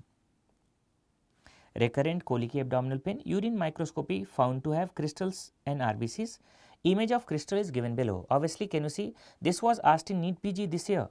Guys, this is hexagonal, benzene shaped, and everybody is correct. This is cystine. Hexagonal or benzene shaped crystal, it is seen in cystine. Let me discuss the crystals which are very very important. एक बार देख लीजिए crystals. You know this is calcium. You know this is calcium oxalate dihydrate. Can you see the shape? It is looking like envelope or bipyramidal. Guys, this is oxalate or calcium oxalate dihydrate. अगर कुछ नहीं दिया है, only calcium oxalate is mentioned, you have to assume this is dihydrate. And if examiner wants to ask monohydrate, he will give monohydrate. Can you see the shape? Dumbbell or hourglass. याद कैसे करना है? This is monohydrate. Mono and it is dumb. So guys remember, mona is dumb. I hope there is no mona over here. So mona is dumb. Monohydrate, it is dumbbell shape. So mona is dumb. Easy. Next. You can see जो हमने अभी अभी crystal देखा, cystine. Cystine is the hardest stone, not easily broken by ESWL. And you can see here, you can see the crystal. Crystal is hexagonal or benzene shaped. And another one which was asked in INI-CT in the latest exam, this is staghorn, also known as triple phosphate, also known as calcium magnesium ammonium phosphate. कैसा दिखता है? You can see coffin lid. It is looking like coffin lid. Easy? So guys, it is looking like coffin lid. So this is coffin lid crystal. Coffin lid crystal. Easy? Okay. These are the 4 crystals expected. Next, very easy question. See, which of the following statement are true about RCC? First option, renal masses appear as a tumor deformities distorting the renal outline or the collecting system on IVP. Yes, it is correct. Most common mode of spread is lymphatic. Tell me, what is the most common route of spread, guys? All of you know, it is hematogenous. Clear? Robson staging and Fuhrman grading are used in RCC, correct? RCC can present with anemia, hypertension and erythrocytosis, correct, because of paraneoplastic manifestation. Most common presentation is palpable abdominal mass. Guys, can you tell me what is the most common presentation of RCC? Yes, I am waiting for a reply. Most common presentation. Yes, Vivek Yadav, first person to reply correctly, hematuria. Very good, Vivek. Absolutely correct. It is hematuria. This is hematuria. So, what is the correct answer, guys? Correct answer is option A, C, D. ACD. So, correct answer is option A. It is ACD. ACD. Clear? So, correct answer is option A. Okay. Next question. See this. This was asked in one of the latest exam. Okay. On cystoscopy, this is the appearance of ureteric orifice. मतलब ureter जैसे bladder में खुलता है, कैसा दिख रहा है? This is the appearance of ureteric orifice. Tell me, guys, how it looks like? Looking like golf hole. So this is what? Golf hole ureteric orifice. Question: 35 years old patient, known case of tuberculosis, presented with sterile pyuria. Cystoscopy revealed golf hole ureteric orifice. Golf hole ureteric orifice. Can anybody tell me what is thimble bladder? Everybody is correct here. It is golf hole ureteric orifice. What is thimble bladder? Thimble bladder. Navneet, Akil, Pushpendra Chaudhary, Aryan Yaduvanshi, tell me what is thimble bladder? Thimble bladder, I am asking, guys, tell me what is thimble bladder? Ash Vishwa, PCOD, very bad. Thimble bladder, bladder with reduced capacity, small contracted bladder, again a feature of tuberculosis. लेकिन ये कौन से case में मिलेगा आपको? Advance stages में मिलेगा. Thimble bladder, it is small contracted bladder. So this is thimble bladder, small contracted bladder, small contracted bladder. So that is thimble bladder. Thimble bladder. Right here, the correct answer is option C. Okay. Next question, guys, very easy. See, this is very easy question. Okay. This is MCU. What is MCU? Micturating cystourethrogram. Let me explain first. You inject the dye in the bladder. Ask the patient to pass urine. आप क्या देख सकते हैं बताइए? You can see the bladder. You can see this prostatic urethra which is dilated. Prostatic urethra, you can see it's dilated. And beyond this, can you see the narrowing? Hardly any contrast is passing beyond this.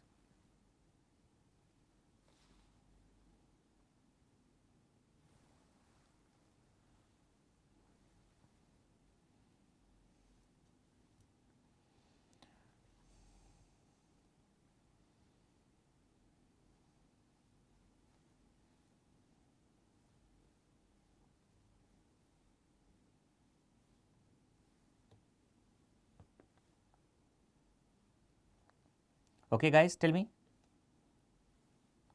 what's the problem here?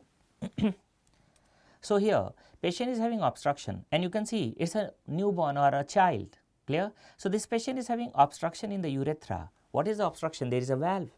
So this is one of the potential question. Now see the question. A mother brought 3 months old male child, okay, to the hospital who was unable to pass urine. Unable to pass urine. Similar history was told 15 days back. During cystoscopic examination of child, scope moves freely. Why scope moves freely? Let me tell you, because a valve unidirectional, you can see here, the valve is something like this, you can see. It means if the child is going to pass urine, it is obstructed, but if you are going to insert something, yes, the scope can be moved freely because it is unidirectional. So, urine will not come out, but your scope can enter. Okay? MCU is shown below. What is the management? So, since the patient is having posterior urethral valve, what you do after stabilization of patient, what you do, you go for endoscopic fulguration of valve. हम लोग क्या करते हैं? We are going to fulgurate the valve. Now see this option, endoscopic dilatation, no. Internal urethrotomy, not required. Excision of verumontanum, no. We are going for endoscopic fulguration or ablation. So what we are going for? Endoscopic fulguration or ablation. Endoscopic fulguration, ablation. Okay, clear guys? ठीक है? So correct answer is option C. Correct answer is option C. So it was option C, endoscopic fulguration or ablation. ठीक है? So this is very important. Sometimes they ask you indirect question that what is the investigation of choice for posterior urethral valve, and sometimes they give the X ultrasound during pregnancy, and during pregnancy you can see there is what? Keyhole sign, because what will happen? The bladder will be distended because of valve. The bladder will be distended because of valve. Easy? So these are the question which are asked frequently. Keyhole. Okay? Next question guys, very very easy. You can see the next one. After road traffic accident, the patient was brought to the emergency and diagnosed to have pelvic fracture with difficulty in passing urine and hematuria. Pelvic fracture, difficulty in passing urine and hematuria. CT cystography is given below. What is the preferred surgical treatment apart from pelvic fracture? First guys, tell me what's the name of this sign. आप लोग बताइए what is the name of this sign? Waiting for your reply guys. Tell me the hint. आग जल रही है इसमें. You can see the hint. Hint, आग जल रही है. So tell me what is the sign? Yes, flame sign. Everybody is correct. It's flame sign. Pelvic fracture and patient is able to pass urine, but in urine blood is coming. इसका मतलब urethra is intact. What is ruptured? Bladder. And because of pelvic fracture, which type of bladder rupture is seen? Extraperitoneal. So you know that it's a case of extraperitoneal bladder rupture. Extraperitoneal bladder rupture. And what is the cause of this extraperitoneal bladder rupture? What is the cause? The cause of extraperitoneal bladder rupture, what happens? There is a tear. Tear because of pelvic fracture, right? So what you want? You want that the tear should heal spontaneously, right? And for tear to heal spontaneously, bladder should be in collapse state. How you can keep bladder in collapse state? So easily you can keep this bladder in collapse state. How? By Foley's catheterization. So by Foley's catheterization, you can keep the bladder in collapse state, right? So what is the correct answer guys? Yes, it is Foley's catheterization. Foley's catheterization. Now let me tell you, suppose this patient is having pelvic fracture and patient is having pelvic hematoma, urinary retention, blood at meatus. This is a case of urethral injury, posterior urethral injury, and whenever there is urethral injury, उस case में हम क्या करते हैं? In that case, the management is SPC. So in bladder rupture, if it is extraperitoneal, in that case what is required? Just go for Foley's catheterization. But if it is urethral injury, in that case we go for SPC. Let me tell you the logic how to crack the question. One question, suppose you have a balloon, right, and balloon is ruptured or balloon is going to blast. Tell me balloon will be distended or collapsed? Collapsed. If bladder is there and bladder rupture is there, tell me bladder will be distended or collapsed? Collapsed. It means distended bladder rules out bladder rupture. Clear? Second, if blood is there at the meatus but patient is not able to pass urine, so it means there is injury of urethra, and because injury of urethra is there, urine collect hoga bladder mein. So usually in urethral injury, bladder is distended, there is urinary retention, there is blood at meatus and there is hematoma. pelvis में है, so it is posterior urethral injury. Perineal hematoma is there, it is anterior urethral injury. So this is how you are going to crack the question. और मैं बता रहा हूँ आपको, at least one question will be asked either from bladder rupture or from urethral injury, right? And it's very easy to crack. Next question, guys, see this. 12 years old child presented with sudden severe onset of scrotal pain. After history of trauma 6 hours back, ultrasound Doppler was done followed by immediate surgical intervention, and following finding was seen. What is probable diagnosis? See this. Can you see the color of testis, guys? See the color of testis and cord. What happens? Obviously, it's gangrenous. It's gangrenous. So there is testicular hematoma. No, it's not hematoma. Strangulated inguinal hernia, not related to trauma. Testicular torsion with gangrene, correct. Torsion of testicular appendages with gangrene, no. So correct answer is testicular torsion with gangrene. So correct answer, it is testicular torsion with gangrene. Almost everybody marked the correct answer. Option C is correct. Correct answer is option C. Okay. Next. Okay, I think this question was repeated. So this was flame sign, guys, and here we are going for Foley's catheterization.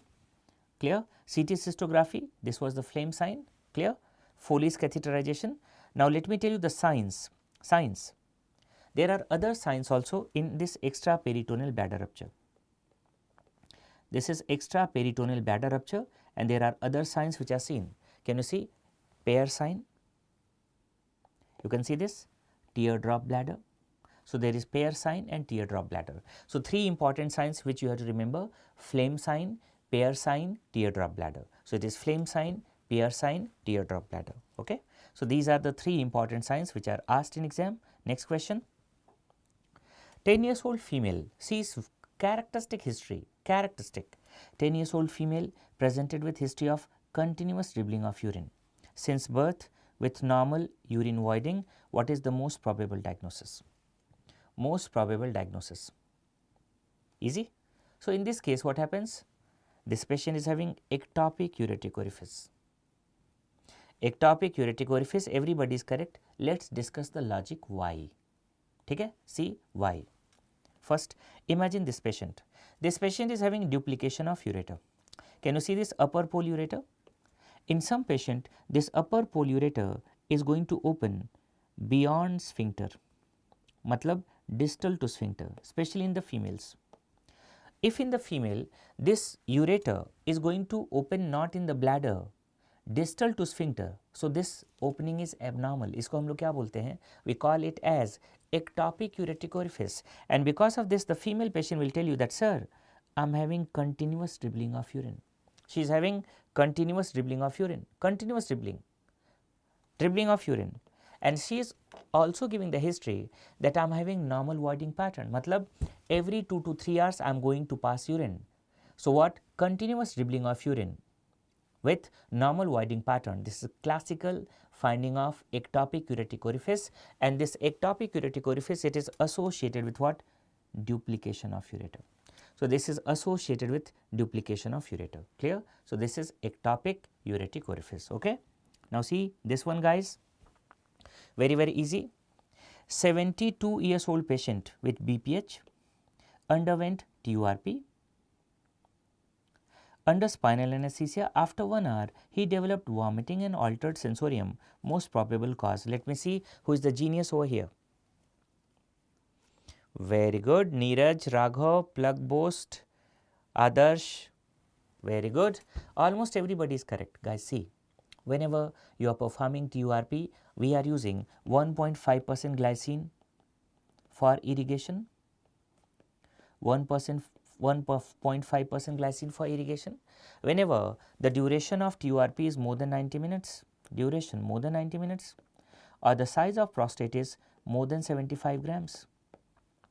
More than 75 grams. So in both of these cases, there is excessive absorption of fluid, and whenever there is excessive absorption of fluid, you are having TUR syndrome. What is the other name of TUR syndrome? This is also known as water intoxication. Here, because of fluid overload, patient is having dilutional hyponatremia. dilutional hyponatremia. So, what you have to do? Yes, since patient is having excessive fluid in the body, take out the fluid. Guys, can you tell me what is the drug of choice? You want to take out the fluid? Tell me drug of choice. Easy question. What is the drug of choice? Easy question. Guys, furosemide. So, we are giving Lasix, furosemide. Drug of choice is furosemide. Easy. So, we are giving furosemide. Imagine after giving furosemide, you have taken excessive fluid out of the body. Still patient is not improving. In that case, you have to give the fluid. Can you tell me fluid of choice? Fluid of choice. Tell me guys. Yes. Since patient is having hyponatremia. Hyponatremia. So, we have given no normal saline. It is hypertonic saline. 3% saline, not normal saline, it is 3% saline, that is hypertonic saline.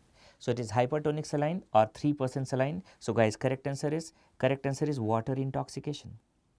So, it is water intoxication, that is water intoxication, easy, hypertonic saline, right. So, this is how we manage. Guys, we will be having 5 minutes break, 5 minutes, and after that we will be joining again. So, 5 minutes break, after that we will continue. Okay.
Okay guys, so can we start? Thank you Medico Traveler, Lone Bilal. Okay guys, so can we start? Thank you Pushpen Chaudhary, thank you very much. So guys, let's start. Okay, now see this, which of the option listed below offers persistent outcomes in coronary artery bypass grafting? Okay, so CABG, which of the options listed below offers persistent outcomes in CABG, right? Now let me tell you first one thing. What? Which grafts are preferred for CABG? Arterial grafts are preferred. Why arterial grafts are preferred? Because arterial grafts are having non-collapsible lumen, venous grafts are having collapsible lumen. Easy? Right? That's why if you are using arterial graft, it is having longer patency rate.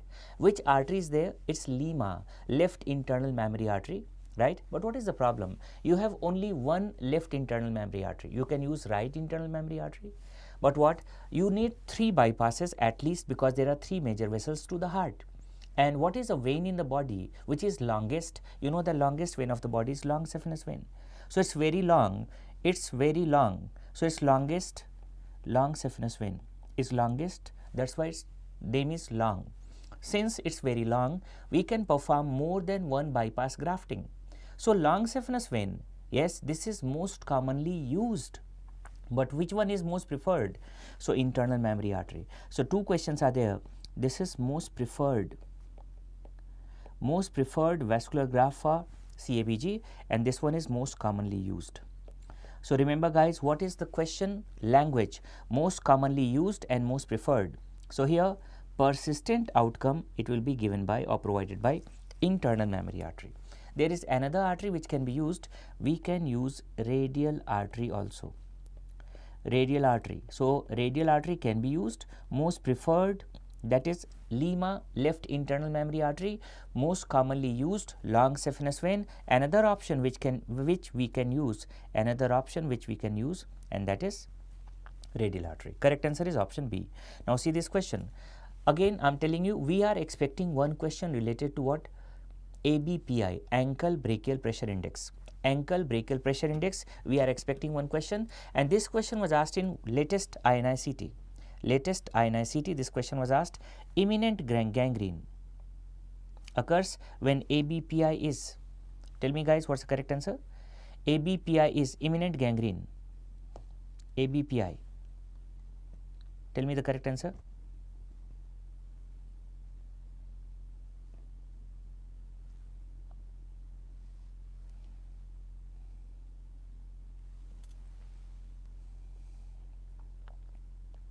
Guys, tell me the correct answer. Yes? Okay, so almost everybody is correct.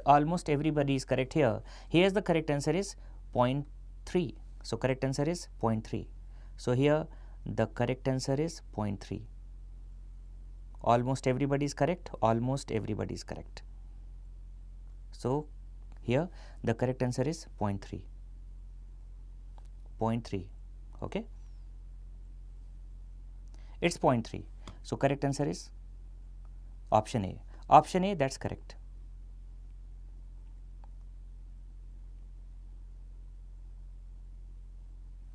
That's correct. Clear? Now see, ABPI interpretation.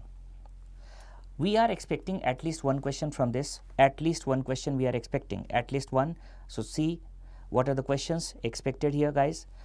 Ankle brachial pressure index. If the value is more than 0.14, more than 1.4, it is calcified vessel. And what is the cause of calcification? Can you tell me? It is seen in ESRD, end-stage renal disease, or diabetes mellitus. Which value is considered normal? 1 to 1.4, and this is considered normal. Borderline, this is 0.91 to 0.99. और किसके आने के chances हैं? If the value is between 0.5 to 0.8, it is intermittent claudication. And expected question जो अभी हम लोगों ने डिस्कस किया, what is CLI or what is CLTI? Critical limb ischemia या critical limb threatening ischemia, it is 0.1 to 0.4. So sometimes they ask the question like this, and sometimes they give the value like this, that value is less than 0.5. Value is less than 0.5, and it is suggestive of what? Critical limb ischaemia. ये याद ही होना चाहिए. This you have to remember. This is very very important. Okay guys, so it's very very important. Yes, Dr. Jarvis Gaming, definitely guys, we can easily meet after exam. एक बार you just clear your exam. My best wishes are with all of you. I want that you should succeed, crack this exam with flying colors, and definitely we can meet, we can have an interview together. Whenever your results are out, definitely message me. Yes, we will sit together, talk together, enjoy the beautiful moments together. Okay, so now guys, coming back to this question. See, a patient presented to emergency with claudication of calf muscle, and patient is having numbness in thigh, and the most important symptom, impotence. Patient is having impotence. Image showing gangrene of the foot is given below. Which artery is involved? Easiest question, guys, tell me what's the correct answer here. Easiest correct answer. Very good, very good. Astha Thomas, Ria Singh, Komal, Zubair Ahmed, Dev Devil, user, almost everybody is correct. आप सबको पता है, whenever a patient is having erectile dysfunction, impotence, what is the name of this syndrome? Guys, I'm waiting for your reply. What is the name of this syndrome? Tell me. Name of this syndrome is Leriche. So what is the name of this syndrome? It is Leriche syndrome. Leriche. And whenever there is aorto-iliac bifurcation, उसके नीचे का blood supply affect हो जाएगा, and patient will be having erectile dysfunction. So correct answer is aorto-iliac bifurcation. Why it's not femoral artery? Because in femoral artery, what happens? There is no impotence. Bilateral popliteal, the thigh will not be involved. Internal iliac, there will be impotence, but what? There won't be claudication in the lower limb. So correct answer is aorto-iliac bifurcation. Aorto-iliac bifurcation. Okay, somebody is asking by what time the session is going to be over. Guys, you must be going for the lunch also. Don't worry. We have only 25 slides left, so hardly half an hour we will be finishing it. Half an hour, 40 minutes. Okay, okay guys. Now this is Leriche syndrome. See here, if obstruction is here at aorto-iliac bifurcation, internal iliac as well as external iliac, both supplies will be affected. So patient will be having claudication in thigh calf, and there will be Leriche syndrome, that is erectile dysfunction. Erectile dysfunction. So patient will be having erectile dysfunction. Clear? So remember, whenever any patient is having impotence, erectile dysfunction, obviously the obstruction is above the level of internal iliac, that is aorto-iliac bifurcation. Next question. Very, very easy. Can you see this burn patient? This patient is having, yes, superficial partial thickness burn, right? And after that, what? We have to cover it. Guys, tell me how to cover it. How to cover it? Yes, vacuum assisted closure. Okay. Majority of you are marking correct answer, but not all. Guys, let me tell you, in which cases we are using vacuum assisted closure. In vacuum assisted closure, we are using vacuum, negative pressure. How much negative pressure we are using? Minus 125 mmHg. For which cases we are using vacuum assisted closure? Chronic wound. So this is used for chronic wound like pressure ulcer, pressure sore, which is not healing. It is going to create vacuum. It is going to pull or suck the blood, so blood flow बढ़ाएगा. Here we are not going for flap reconstruction. Flap is used at the areas where the recipient bed is relatively avascular, जैसे bone, joint, pressure sore, pressure ulcer. Full thickness skin grafting, it is for cosmetic areas and for small full thickness defect. Here this patient is having partial thickness, superficial partial thickness burns, and we are going for split thickness skin grafting. So which grafting is sufficient, guys? Here we are going for split thickness skin grafting. So split thickness skin grafting, easy. And you know that which knife is used for harvesting the skin graft? It is Humvee knife. We can use electric dermatome, preferably we are using Humvee knife. Humvee knife. Clear? Now see the next question. Very, very easy. Can you see this angiography? In this angiography, you can notice that there is internal carotid and external carotid. And between internal carotid and external carotid, there is splaying. Okay? Imagine these are two people who are in relationship, a boy and girl. A boy and girl, both of these are in relationship. आपने देखा होगा sometimes there is entry of third person. And if there is entry of third person, ये जो third person है, yes, ये दोनों से अलग अलग बात करता है, sometimes creating misunderstanding. by telling lies, and after that इन दोनों के बीच में gap create करेगा. So what will happen? There is gap or splaying. So how he is going to create a gap? By telling lies. So guys, can you tell me the name of this sign? Liar sign. Right? The spelling is not just like liar, it is L-Y-R-E. So this is liar sign. It is seen in chemodectoma. It's a musical instrument which is not being played in India. Liar sign seen in chemodectoma, also known as carotid body tumor. Clear? Let's discuss the question. 40 years old male presented to hospital with pulsatile mass, because it is arising from carotid. That's why it is pulsatile.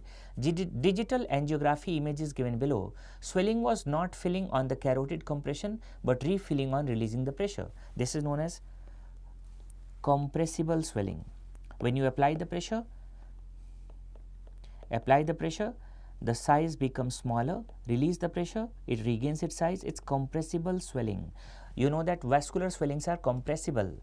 What is the diagnosis? It's not aneurysm, it is carotid body tumor, and all of you know what is the other name for carotid body tumor, guys. This is also known as chemodectoma. This is known as chemodectoma. Since it's a vascular tumor, FNAC biopsy is contraindicated, and here FNAC biopsy is contraindicated, and here investigation of choice is angiography. So chemodectoma, you can see this is the tumor. This is how it is going to cause splaying. इसका नाम देख लीजिए. This is liar sign. This is splaying of carotid on angiography. So guys, it is liar sign. Liar sign. याद रहेगा. Third person enters between relationship. वो दोनों के बीच में misunderstanding create करता है. So liar sign. Okay. Next. This question was asked in one of the latest exam. Guys, can you tell me what is the name of this sign? बोलिए. Very easy question. Tell me. What is the name of this sign?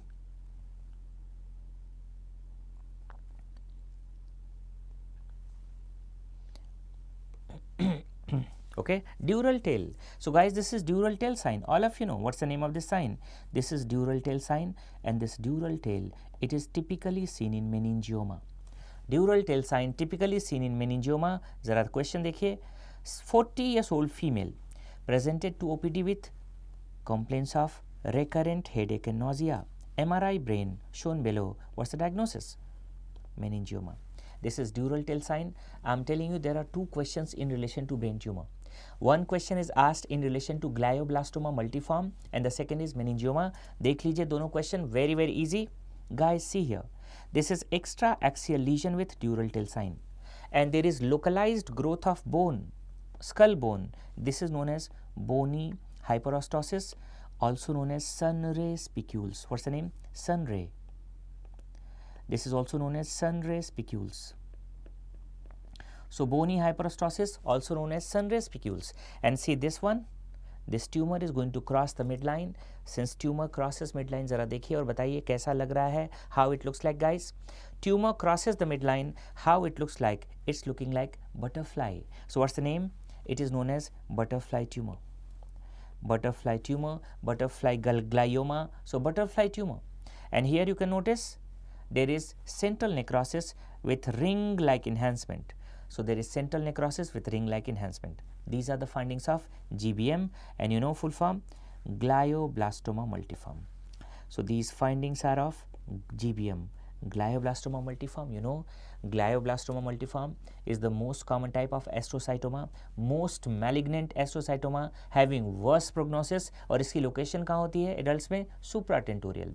Yes, low grade, grade 1 astrocytoma कौन सा होता है according to WHO? Pilocytic, having best prognosis. So these are important questions related to yes, brain tumor. Okay, next question. Guys, see, let me see who is the genius over here. I'm going to mark the correct answer for this question. Patient arrives at the emergency department following a severe maxillofacial trauma sustained in a road traffic accident. Airway is compromised, and immediate intervention is required. What is the most appropriate immediate management? Immediate. Very good, Rohit, Nidhi, Vivek Yadav, Devil. Guys, everybody is marking correct answer. Everybody. Immediate treatment. two clues are there. The patient is having maxillofacial trauma, and what immediate treatment? Let me tell you, any patient who is having maxillofacial trauma, yes, there are two airway. Tell me guys, emergency airway. Emergency airway, this is needle cricothyroidotomy. It's needle cricothyroidotomy, so that it is going to buy some time for you, 5 to 10 minutes. You are going to prepare. And definitive airway. What is the definitive airway? That is tracheostomy, right? You know. So definitive airway, tracheostomy. Easy. So here, cricothyroidotomy. Let me tell you, some of you are emotionally obsessed with tracheostomy. कुछ लोग ढूंढते रहते हैं कि कहाँ गया मेरा tracheostomy. Guys, read the question. Emergency airway, go for needle cricothyroidotomy, and definitive tracheostomy. So correct answer is option C. Correct answer is option C. Okay. Next.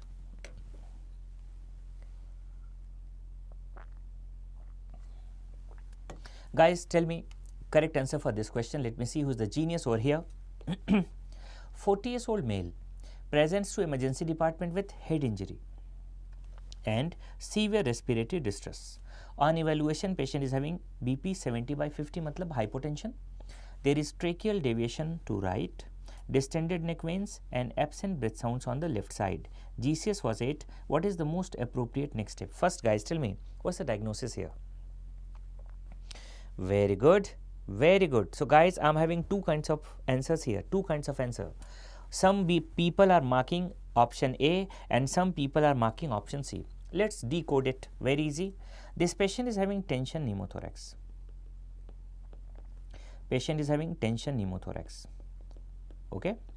If patient is having tension pneumothorax, what should be done? Perform needle thoracostomy immediately. But problem, GCS is 8.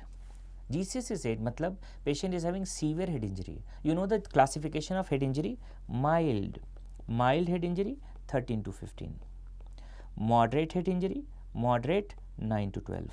Severe, severe is less than equal to 8. Severe is less than equal to 8. We discussed multiple times how to remember this moderate head injury. How to remember, guys? हम लोगों ने discuss किया moderate में क्या लेंगे? MO. किसी को movie के लिए पूछना है, आपको किसी को पूछना है मूवी के लिए, तो क्या पूछेंगे? चलती है क्या 9 से 12? तो देखिए 9 से 12. चलती है क्या 9 से 12? MO मूवी चलती है क्या 9 से 12? So moderate is 9 to 12. So obviously severe will be less than equal to 8 and mild is 13 to 15. Let me tell you, any patient who is having severe head injury, obviously you have to secure airway. Patient is at increased risk of aspiration. Secure the airway. तो यहाँ पे क्या होगा answer बोलिए? Secure the airway. So that's why whenever a question is related to tension pneumothorax, check the GCS. If GCS is less than equal to 8, you have to secure the airway. और अगर यहाँ head injury नहीं होता, no head injury, or there is mild or moderate head injury, in that case, उस case में correct answer क्या होता? Option A. So here, correct answer is option C. Let me tell you, whenever question appears simple, very, very simple, and first option appears correct, imagine there is a trap in the question. उस question को solve करने का तरीका, read the question carefully, all 4 options carefully, then mark the correct answer. मैं ऐसा नहीं बोलता कि option A is not correct. No, when option A appears correct, question appears simple, read the question carefully, options carefully, and then mark the correct answer. What you have to remember? What are the indications for airway management? Remember, first, any patient who is having airway obstruction, there is mental status, depression, noisy breathing, facial trauma, or GCS. Remember, less than equal to 8. GCS less than equal to 8. Clear? GCS next less than equal to 8. Okay, guys? Clear? If GCS is not given, अगर GCS नहीं दिया होता, सिर्फ head injury दिया होता, nothing was described, yes, we assume that क्या कि severe head injury नहीं है. Right? And generally ऐसा नहीं होता. Whenever there will be head injury, examiner will give you the details. Clear? So if GCS is not given, उस case में correct answer, then just go for needle decompression. Right? Next question, guys. Easiest question. Image based question. Tell me the diagnosis. Just below tongue in the floor of mouth, there is a swelling which is bluish, looks like rana tigrina belly, frog's belly. क्या है ये? Ranula. Everybody knows this is ranula. This is ranula. ranula. And guys, how to treat ranula? You just give incision, and after giving incision, open it and suture it in the surrounding. This is known as marsupialization. And if there is recurrence, go for excision. So just read the question. What kind of language is there? What procedure is typically employed for managing recurrent ranula in a 55 years old? Remember, it's recurrent ranula presenting with mass on the oral cavity floor, undergoing thorough history examination by the emergency physician. So obviously go for excision. Whenever there is recurrence, we go for excision. Otherwise, first line treatment is what? We go for marsupialization. Recurrence is there, then excision. Since it is located into floor of mouth, just below tongue. अब बताइए आप लोग, it is located just बेलो टंग. बेलो, उसके लिए हम याद क्या use करते हैं? सब. आप लोगों ने देखा होगा police station. In police station there is inspector और उसके नीचे होता है सब इंस्पेक्टर. तो याद करने का आसान तरीका, anything which is below it is sub inspector, sub inspector. So which lingual, tongue के नीचे sub lingual. So ranula, it is arising from which gland, guys? Sublingual. It is mucus extravasation cyst from sublingual gland. Sublingual gland, easy. और आप क्या करते हैं? Can you see? We give incision. After that, we are going to suture the wall in surrounding. And if you are going to suture the wall in surrounding, this is marsupialization. If recurrence is there, if there is recurrence, in that case, what we do? In that case, excision. So for recurrence, in cases of recurrence, we are going for excision. Got it, guys? So recurrence, we are going for excision. Okay, clear? Now see the next question, very very easy. Somebody was asking कि sir थोड़ा सा बताइए tension pneumothorax. See this X-ray, guys. See this. Only on the basis of X-ray, can you tell me the diagnosis? Tell me, guys. Can you see the lungs? Lungs are collapsed. Can you see this? Air collected under tension. Can you see the diaphragm? Level of diaphragm? Clear? See, this level of diaphragm is depressed. Can you see the trachea? Tracheal deviation. So there is shift of trachea to opposite side. So there is tracheal deviation, shift to opposite side. Clear? So classically, it is a case of tension pneumothorax. Tension pneumothorax is a case of tension pneumothorax. Okay. Now read the question. 25 years old patient of road traffic accident brought to the emergency. Patient respiratory rate was 35 per minute. Tachypnea, BP 100/60. Patient is having hypotension. Difficulty in speaking sentences. Patient is having respiratory distress. There is hyperresonance on percussion. And FAST was performed. It was normal. Abdominal injury is not there. Chest X-ray is given below. Next immediate step. So everybody knows that this is tension pneumo. All of you know. This is tension pneumothorax. Tension pneumo. There is dyspnea, tachypnea, hypotension. Clear? Patient is having hyperresonance, means air is there, right? X-ray पे भी tension pneumothorax. Obviously, next big step, we are not going for HRCT chest because you might lose the patient. You have limited time. Option B, wide bore needle insertion in 5th intercostal space followed by ICD in 5th intercostal space. Correct. Wide bore needle insertion in 5th intercostal space only? No. Emergency treatment is insert a wide bore needle in 2nd intercostal space in mid-clavicular line in children and 5th intercostal space in anterior, mid-axillary line nahi hai, be careful. It is anterior axillary line in adults, and after that insert the ICD. So correct answer is option B. Correct answer is option B. It is anterior axillary. Guys, anterior axillary मैं फिर से बता रहा हूँ, in triangle of safety in 5th intercostal space, anterior axillary line. बच्चों में 2nd intercostal space in mid clavicular line. ICD insertion site is same in children as well as in adults. The site of ICD insertion is same. What? 5th intercostal space in anterior axillary line. ठीक है?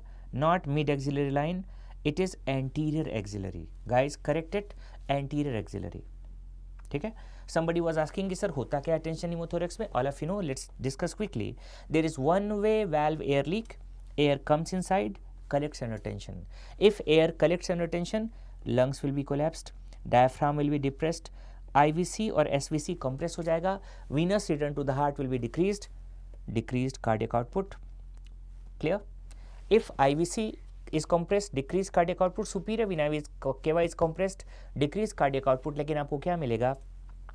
Distended neck veins, distended neck veins. Let me tell you another question related to trauma. Sometimes you are going to get a patient of trauma who is having hypovolemic shock. How to differentiate tension pneumothorax patient, hypotension, and hypovolemic shock patient? Hypovolemic shock patient, hypotension is there, but the neck veins are collapsed. Tension pneumothorax patient, there will be hypotension, but neck veins will be distended. Apart from that, the chest signs will be there in tension pneumothorax. Got it, guys? Clear? And how to deal it? Yes, here blood loss is not there. It's because of compression. इसलिए आपको blood transfusion है, IV fluid नहीं देना है. How to manage this hypotension? Insert the needle. If air will come out, obviously the compression is relieved, patient will be improved. Got it? Clear? Okay. Okay, guys. So correct answer we discussed. Next, we are expecting one question related to pressure sore or pressure ulcer. We are expecting one question. Now see this, 73 years old male, bedridden for 15 years, image of bed sore is given below. Okay, what is the correct answer? Everybody is marking the correct answer. Let me tell you guys, NMC people are having one image only. I am following them for the last so many years. हर साल एक ही image आती है. What? They give stage 4, in which the sacrum bone is exposed, some muscles are seen. So it is stage 4. और grade 4. मैं आपको clue बता देता हूँ. Let me tell you how to crack this question. It's very very easy. See, first, what is stage 1? In stage 1, there is erythema of skin only. In stage 2, apart from epidermis, there is involvement of dermis. So epidermis, dermis, stage 2. If all the three are involved, epidermis, dermis, subcutaneous tissue, stage 3. Apart from skin, there is involvement of muscle and bone. It is stage 4. And how to remember? There is no difference between ulcer, pressure ulcer and burns. Burn degree and stage of ulcer is same. Burn degree and stage of ulcer is same. First आप stage देख लीजिए. In stage 1, you can see there is erythema. Redness you can see here. Stage 2, partial thickness skin loss involving dermis, epidermis के साथ involving dermis. Partial thickness. If there is full thickness skin loss, whenever there is full thickness skin loss involving subcutaneous tissue, this is stage 3. And whenever apart from full thickness skin loss, underlying structures like muscle and bone is also involved, that is stage 4. ठीक है? Now let's compare it with burns. Very easy. Let's compare it with burn. First degree burn, there is involvement of epidermis. You know, and in stage 1, there is involvement of epidermis. Second degree burn, there is epidermis plus dermis involvement. In stage 2, there is involvement of epidermis and dermis. Third degree burn, there is involvement of subcutaneous fat. In third degree or stage 3 ulcer, there is involvement of subcutaneous tissue. Fourth degree burn, apart from skin, underlying structures are involved like muscle, bone or brain. And if underlying structures like muscle or bone are involved, this is stage 4. Got it? तो जो आप देखिए, this is burn classification and this is pressure sore classification, pressure sore or pressure ulcer. Pressure sore or pressure ulcer. Clear guys? So pressure sore or pressure ulcer. Okay, so this is how you can crack. Let me tell you again, we are expecting stage 4 ulcer, expecting stage 4. Okay, next question. We are finishing guys, don't worry. Now see this image based question. Just by looking at the image guys, you can make the diagnosis. This is concavo-convex, like banana shaped, like crescent shaped, hyperdense lesion, and all of you know that this is subdural hematoma. Everybody is marking the correct answer guys, subdural, everybody. So it's subdural hematoma. Elderly patient, fall in the bathroom, rush to the casualty, GCS 9/15, NCCT was done, subdural. Subdural hematoma. Let's discuss quickly EDH, SDH. You know, in EDH, Here, extradural hematoma, there is biconvex hyperdense lesion, concavo-convex, most important question. This is because of involvement of which artery? Middle meningeal artery, anterior division. याद कैसे करना है? Middle meningeal artery A. Remember guys, anterior division.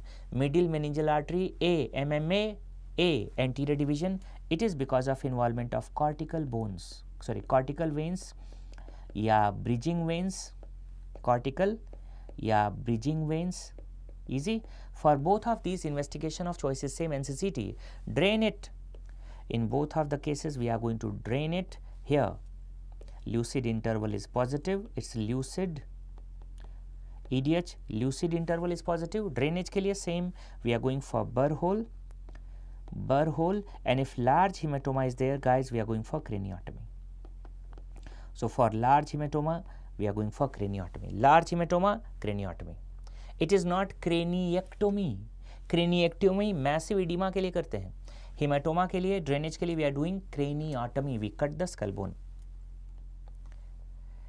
This question we are expecting because very easy, guys. Tell me the correct answer. 25 years old male brought to the emergency with multiple injuries due to road traffic accident. After 2 days, patient developed dyspnea after 2 days. Remember, after 48 hours. Altered sensorium, petechial rash in axilla and chest. So there is rash in axilla and chest, which is the most probable diagnosis. Everybody, if patient is all right at the time of presentation, history of multiple long bone fracture, presence of fat globules in the urine, petechial rashes in axilla, chest, conjunctiva, retina, altered sensorium, respiratory distress. Classically, fat embolism. Thromboembolism, especially these patients are having prolonged immobilization. Because of prolonged immobilization, these patients have DVT leading to pulmonary embolism. I am telling you the classical example. Elderly female, history of fall in the bathroom. Female, history of fall in the bathroom. Fracture neck of femur, she was immobilized. After 3 months, she died after 3 months because of pulmonary embolism. So there is fat embolism here, massive, there is road traffic accident and injury of multiple long bone fractures. ठीक है? Gertz criteria is there for fat embolism. One question is expected related to CEAP classification. Guys, see this. Tell me what is the correct answer. Let me see who is the genius over here. Easiest question. Patient comes to emergency. There is small swelling and wound on his right lower leg. There is hyperpigmentation. He has healed venous ulcer, healed, and he is symptomatic also. According to CEAP classification, what is the clinical stage? Tell me, guys. Yes, let me see who is going to mark the correct answer. Nobody marked the correct answer yet. Nobody marked the correct answer yet. No, 2-3 people. Akram Ansari, yes Akram, very good. Tania, very good. Tania Firdaus, Devil. See guys, if patient is asymptomatic, we are going to apply A. If patient is symptomatic, S. For recurrent lesions, R. So it's not recurrent, it is not asymptomatic. If it is open wound, it is C6. If it is healed wound or healed ulcer, healed wound, healed ulcer, it is C5. So this is C5S. मैं crack करने का तरीका बता देता हूँ. Let me tell you how to crack this question. Very easy. First C, CEAP classification. क्या expected है आपको? Yes, they are going to ask you C, clinical, asymptomatic, clinical, S, symptomatic. ठीक है? कहाँ से कहाँ तक होता है? It is from C0 to C6. याद करने का तरीका C0 to C6. 0 मतलब 0, nothing is there, no need to remember. C6, last stage, open wound is there. याद रहेगा, 0 means nothing, C6 means last, open wound. If wound is healed, it is C5. Healed, it is C5. मतलब no need to remember 0, 5, 6. अब याद क्या करना है? 1, 2, 3, 4 याद करने के लिए in C1 there is telangiectasia. C2 varicose vein, C3 edema, C4a pigmentation, C4b lipodermatosclerosis, C4c that is corona. याद करने का तरीका, see the mnemonic is TV of pig lip corona. It is TV of pig lip corona. T telangiectasia 1, V varicose vein 2, O edema 3, pig pigmentation 4a, lip lipodermatosclerosis 4b, corona phlebectasia 4c. So TV of pig lip corona, guys, TV of pig lip corona. Okay, so this is how to remember. We are expecting one question related to CEAP classification. Okay, Jarvis Gaming want to ask कि sir ischemic colitis और colonic diverticular को कैसे differentiate करेंगे बता दीजिए. Okay, this is over guys. Let's discuss quickly. Ischemic colitis में क्या मिलेगा? What happens in ischemic colitis? Thumb printing. On X-ray also, on barium enema also there is thumb printing. So if you apply a thumb, you apply your thumb, what happens? It is irregular. But what happens in cases of colonic diverticula? This kind of appearance. Can you see this? Guys, can you tell me what is this appearance? It will be regularly placed. This kind of appearance. Can you tell me what's the name? What is the name, guys?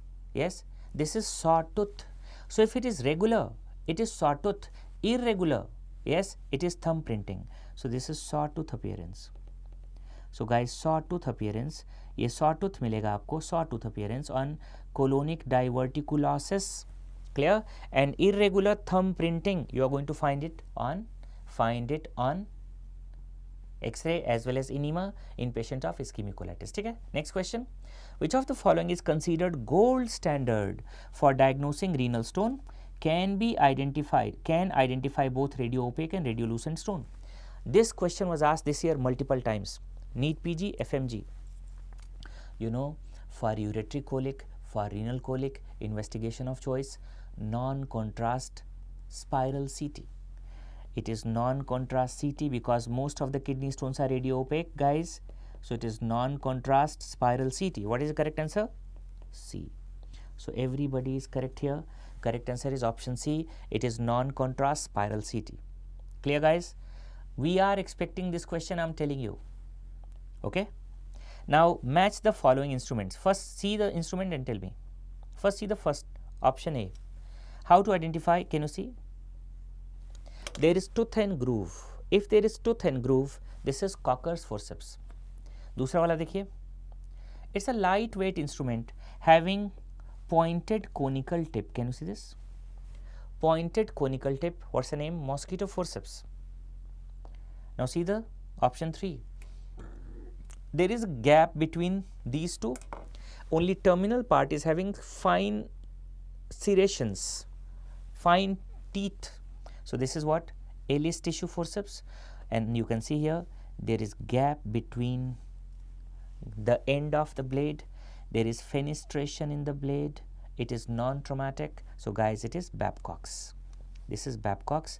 तो यहाँ matching सबका सही है. Matching is correct. 1 is A, 2 is B, 3 is C, 4 is D. These are important instruments which we expect in exam. मैं बताता हूँ आपको कौन कौन से instrument expected हैं. 1 is Veery's needle, creating pneumoperitoneum. Second is Humvee knife. ठीक है? Then there is right angle forceps which is having angle of 90 degree in the blade.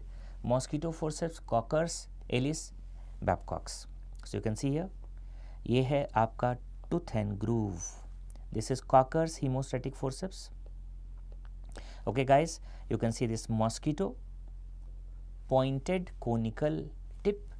It is going to control the fine bleeding. You can see this one. There is curved angulated tip, alternate teeth and groove. There is gap, long blade, Ellis tissue forceps. और ये देखिए, to hold tubular structures we are using Babcock's tissue forceps because the end is curved and there is fenestration, there is gap. Non-traumatic. Okay guys, so these are the instruments which are expected. There is another one, Ramplay's sponge holding forceps. दूसरा आपको क्या करना है, थोड़ा सा cannula और फोलिस catheter भी देख लेना है. Cannula colour coding, flow rate, Foley's catheter. Okay, Now guys, very easy question, and the last question. Yes, let me see who's going to mark the correct answer here. 35 years old male presented to emergency following motor vehicle accident. Important, patient is hemodynamically stable. There is left upper quadrant tenderness. Fast exam reveals free fluid in abdomen. CT scan shows a minor splenic injury. Most appropriate next step? Yes, very good. Now guys, here crowd is almost marking 3 options. B, C, D. Clue is there. First tell me, patient stable or unstable? Stable, right? There is free fluid in abdomen, doesn't matter. On CT scan, what kind of injury is there, guys? Tell me. Minor splenic injury.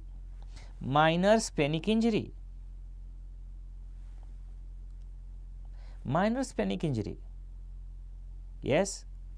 What we do? Let me discuss. Okay, let me first discuss the protocol, then we will come to the question. See the protocol first, very easy. Any patient who is having blunt trauma abdomen, clear? Blunt trauma abdomen, most commonly injured organ, yes, liver and spleen.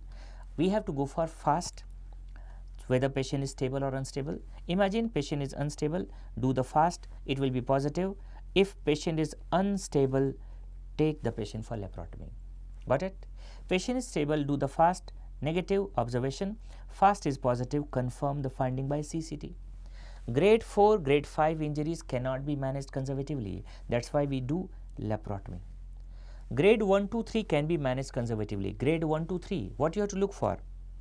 Whether there is any kind of pseudoaneurysm, contrast blush or moderate bleed is there or not.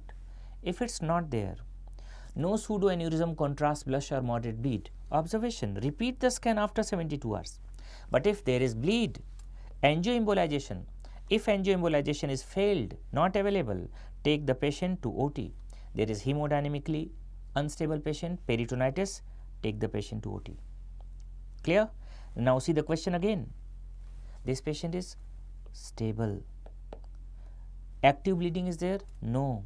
Only there is minor splenic injury. Are you going for immediate splenectomy? Obviously not. What you are going for, guys? What you are going for? Non-operative management with close monitoring in ICU. Exploratory laparotomy not required. If bleeding is there, then only we are going for angiography with embolization. So this is also not required. What is the correct answer? Correct answer is option B. So correct answer is option B, right? So this was the session, guys. I really enjoyed. Thank you very much. Thank you for our best wishes. All the best for the exam. Crack this exam with flying colors, and definitely we'll sit together for the interview. Okay? All the best.